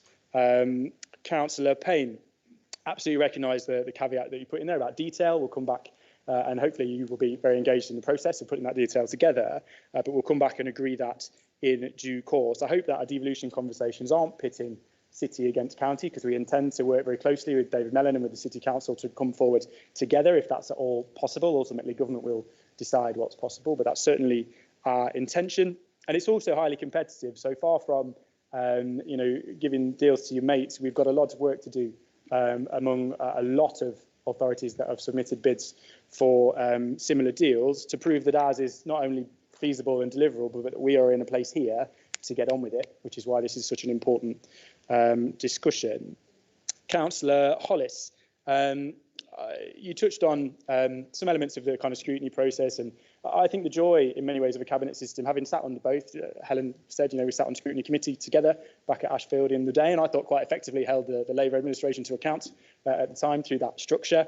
The joy, I think, of a scrutiny of a cabinet system is that you, as the opposition, as members of scrutiny, can choose what you want to scrutinise instead of being forced to sit and talk about the things that we tell you are on the agenda. And to me, that's the key difference. Officers, I hope, in answer to Councillor Smith's point about officers spending time perhaps more effectively, I hope they can spend time informing and supporting people to scrutinise the contentious and challenging issues that we deal with, rather than writing lengthy reports about things that we talk about for hours and then vote through unanimously because they're not contentious or difficult. We can put their time to better use, I am sure.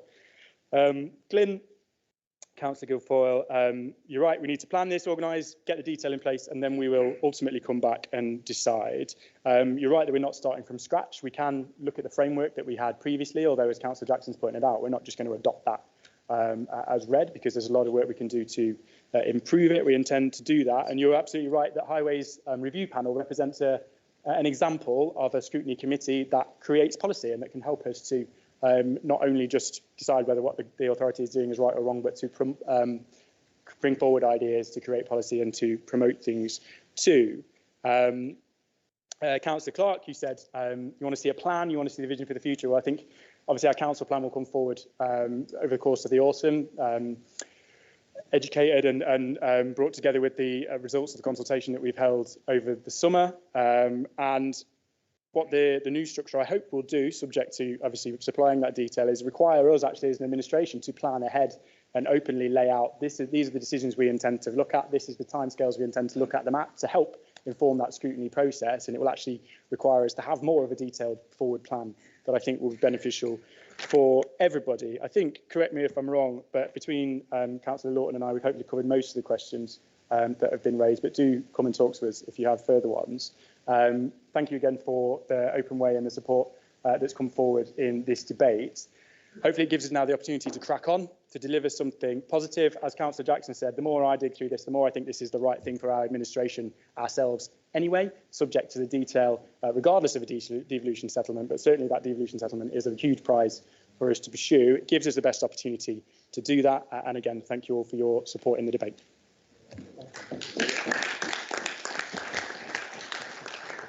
Thank you, Councillor Bradley. Can we move to the vote then? All those in favour?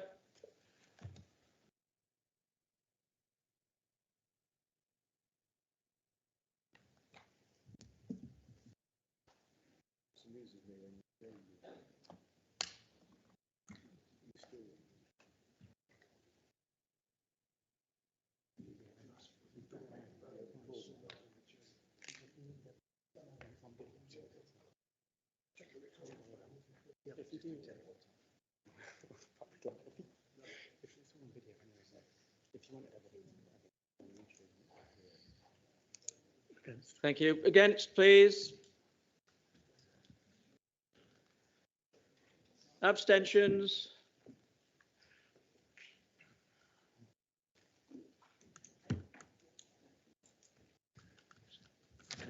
Okay.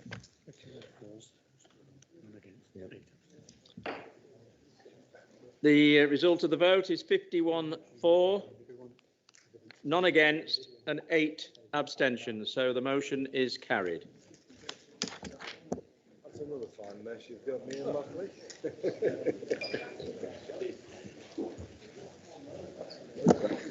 Moving on. Agenda item 12A, questions to the Nottinghamshire and City of Nottingham Fire Authority. There are none.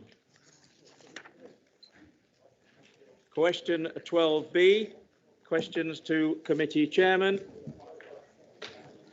As set out in the Constitution, there is a maximum of 60 minutes, which I don't think we have, allowed for questions, after which any remaining questions will receive a written response. I would like to remind members that following the changes in the Constitution, there will only be one supplementary question, which must be from the member who asked the question, and it should be on the same matter and should be in the form of a question, not a statement. There will be no adjournment debate. Questions as follows. Question number 1 from Councillor Jason Zadrozny about levelling up. Thank you, Chairman. One of the government's stated priorities is levelling up the country. Would the leader agree with me that this council should prioritise levelling up the county and give specific examples how the council has sought to allocate resources based on indices of deprivation since May 21? Thank you. Councillor Bradley to respond. Thank you, Chairman. Pleased to be able to answer because, as Councillor Zadrozny knows, this is a hugely important issue for our county, for myself as well, something I'm very passionate about. It's a key priority for the council too. I agree with him that we need to level up within our county. Clearly, it's in the stated aims and ambitions of the Conservative government to support areas like many in our county, like the ones that he and I represent, and to tackle all sorts of inequalities.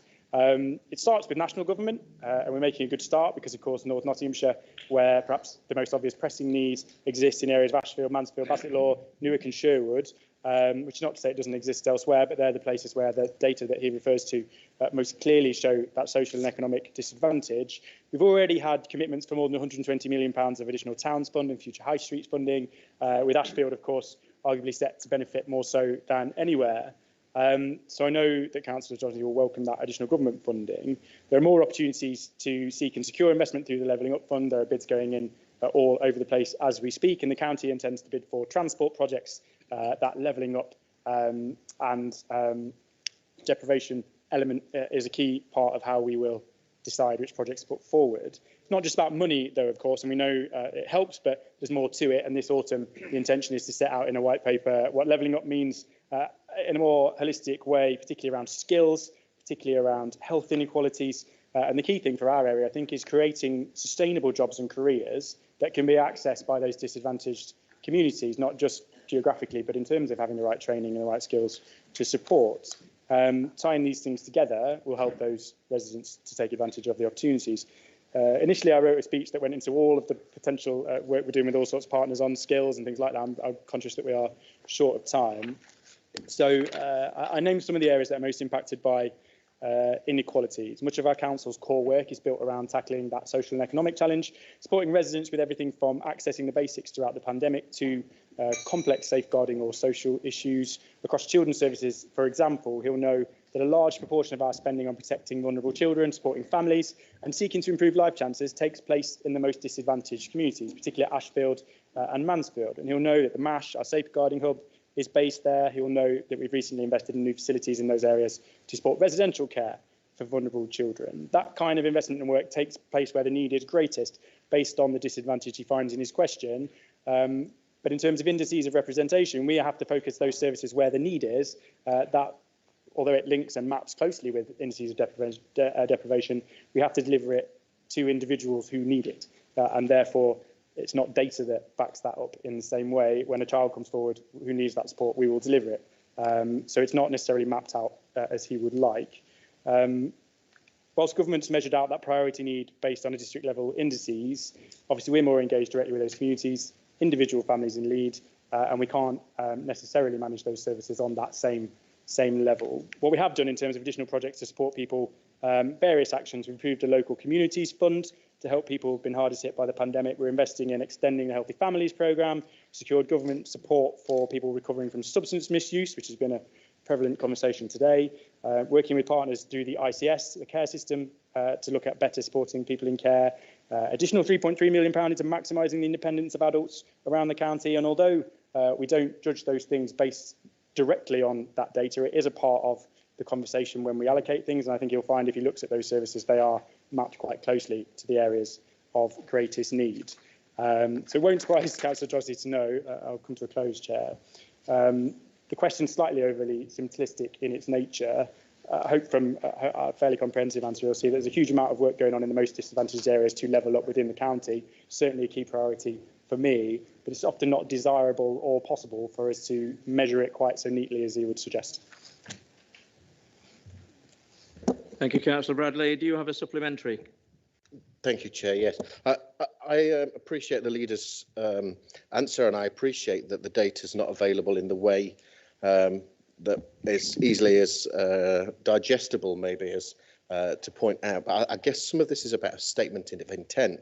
And while there's a lot of talk of levelling up about the country, it's clear that real inequalities still exist in Nottinghamshire, particularly in places like Ashfield and Mansfield, and whether that be the disparate allocation of highways funding, access to medical provision, higher free school meals claimants, lack of frontline policing or opening hours at libraries, public transport. Yes, Chairman. Universal credit claimants, poor wages, or a significant gap in life expectancies. It's clear that Nottinghamshire is becoming a county of two halves. Now, I know that the leader probably won't agree with me that Nottinghamshire resembles a version of Downton Abbey, where the poor strive for little reward and the rich get richer. But the question is this: in 2025, when he looks back at his term of office here, what will he consider a failure if it isn't changed? Thank you, Chair. Thank you, Chair. It's a very open question. I could probably fill the rest of the time, but I won't do that. Look, thank you for the follow-up. I think in terms of a statement of intent, I hope that it's clear that I agree we need to level up within this county. You pointed out some of the reasons why that's the case. And in terms of success or failure, the programmes that we are pursuing on a regional level and an economic level, I think are key to this.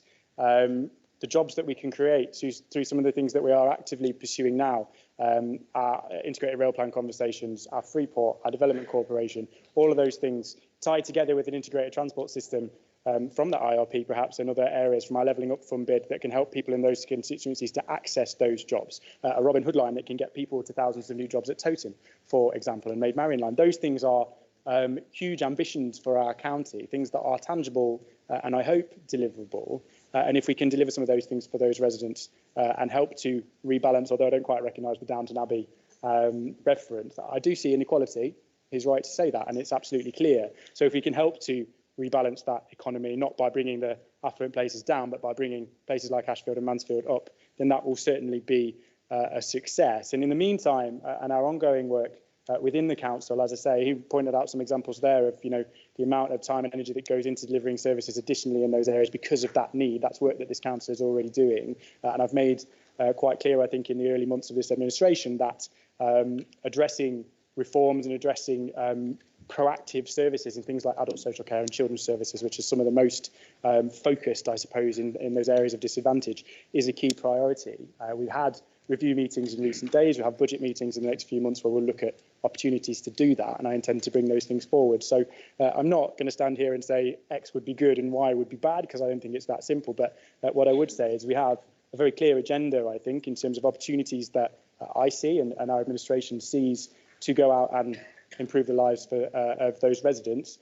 We'll do everything we can in the next 3.5 years to deliver that for those people. Thank you, Councillor Bradley. The second question is from John O'Lee, and I have agreed with Councillor Cutty that Councillor Girling will respond on his behalf.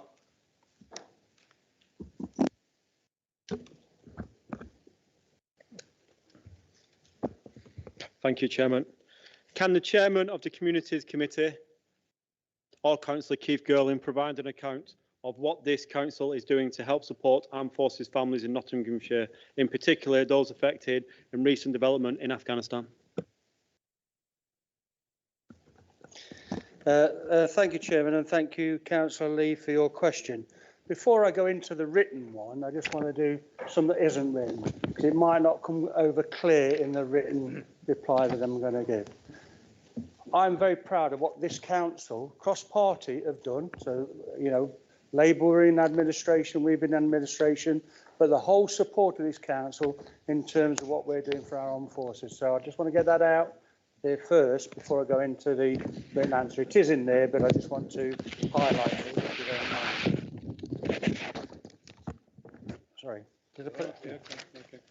It's fair to say there are many very strong views regarding the withdrawal of American, British and other forces from Afghanistan. However, the decision taken in recent months are not within my control or this council's, and subsequently there is little to be gained from ruminating over them in this particular forum. We must instead concentrate on the things we can control and for which we do have some responsibility. I know that borough and district councils across the county have already stepped forward to offer whatever help and housing capacity they can to accommodate refugees who have arrived here after fleeing Afghanistan for fear of being killed under Taliban rule. A total of 105 people from 21 families are being relocated in the county, and we are working with our borough and district partners to provide housing, education and support to these families, something we should all be very proud of. And Chairman, as Councillor Lee's question states, we must support our own military veterans of the operations in Afghanistan. I am aware that Councillor Lee has spoken to the media about his own service there, during which he suffered a severe scratch. I think he lost half a leg.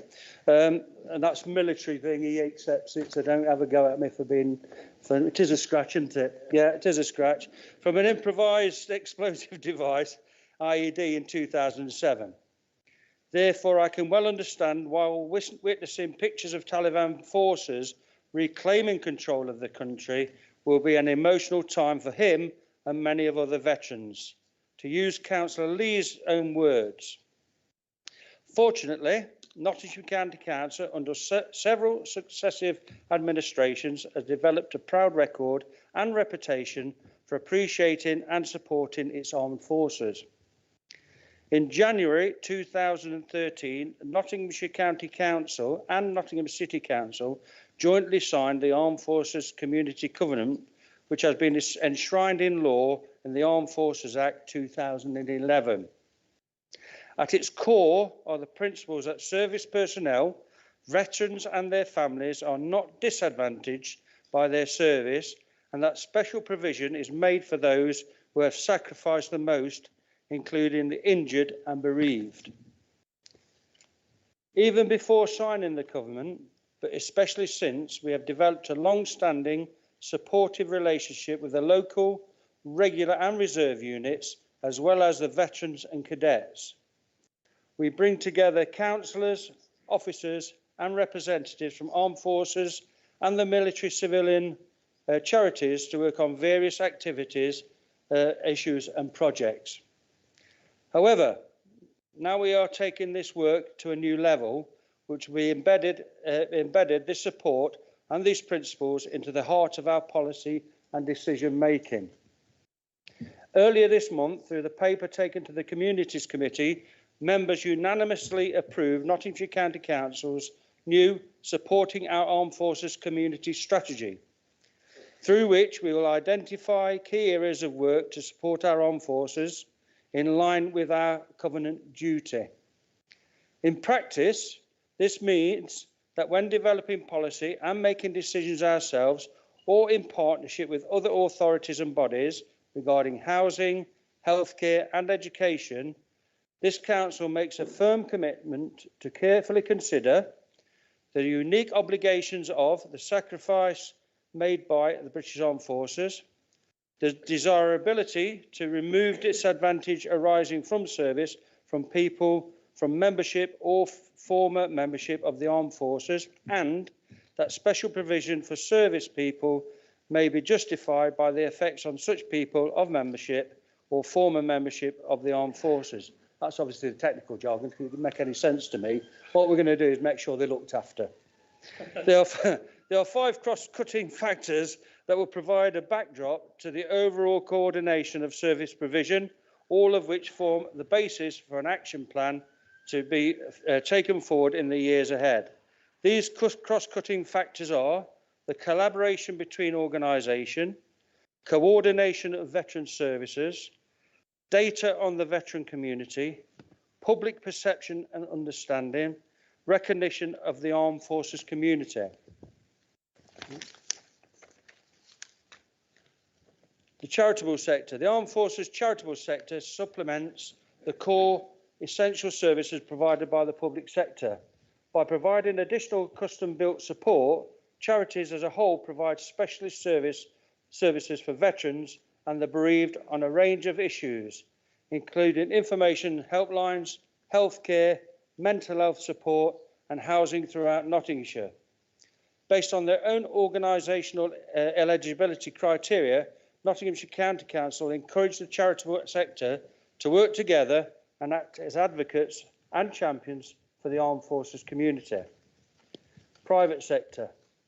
An increased number of private sector organisations across Nottinghamshire recognise the particular skill sets and experience that veterans and service leavers can bring into the workplace and the business benefits of employing them.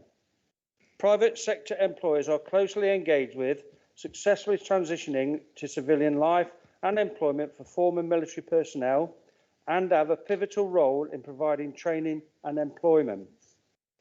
Nottinghamshire County Council will liaise with and support the work run by Defence Relationship Management, or DRM. DRM acts as a single point of contact linking employers with the Ministry of Defence and offers advice and support employing members of the armed forces. We will encourage the private sector to sign the Armed Forces Covenant and work with employers to try to ensure that they offer opportunities and pathways from military to civilian life.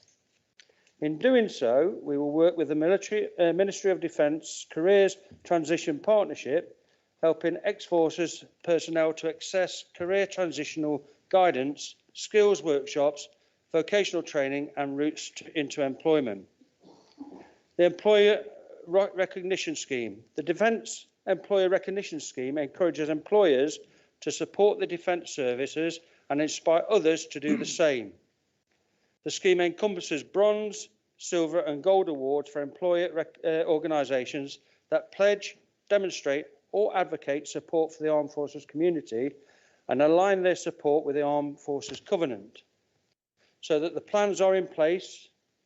So the plans are in place, Chairman, but in order to turn these aims into actions, we need members and officer support and money. We have secured all 3. From the members' side, I am proud to have been nominated by the administration as a Council Armed Forces champion, and I will be joined by Councillor John O'Lee in a new Armed Forces advocate role to help develop and drive this agenda forward. Councillor Lee and myself have previously served in the Armed Forces, me for 18 years in the Grenadier Guards and Councillor Lee for just shy of 12 years in the Yorkshire Regiment, both having seen active service, which means we bring that insight, understanding and passion to the role. I'm also delighted to say that there are several other members in this chamber who are Armed Forces veterans or who have strong military connections in their families. So there is no shortage of Armed Forces insight and understanding within the ranks of this authority. From the officer side, within our communities team, we already had an excellent officer liaising with our local armed forces, military families and veterans on a part-time basis. But as a demonstration of our commitment to this work, we have now extended this into a full-time post. With regards to the money, the Communities Committee agreed to establish a £20,000 per annum Armed Forces community budget to assist in delivering the new strategy and work programme.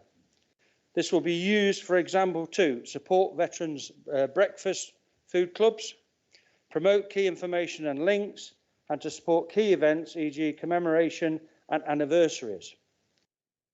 For information, Chairman, we currently have 30+ veterans working for Nottingham County Council. They are valued officers in this organisation who also bring a wide variety of experience. To show our support, there will be 3 council officer veteran breakfasts a year where they can attend to get support and any help they may require.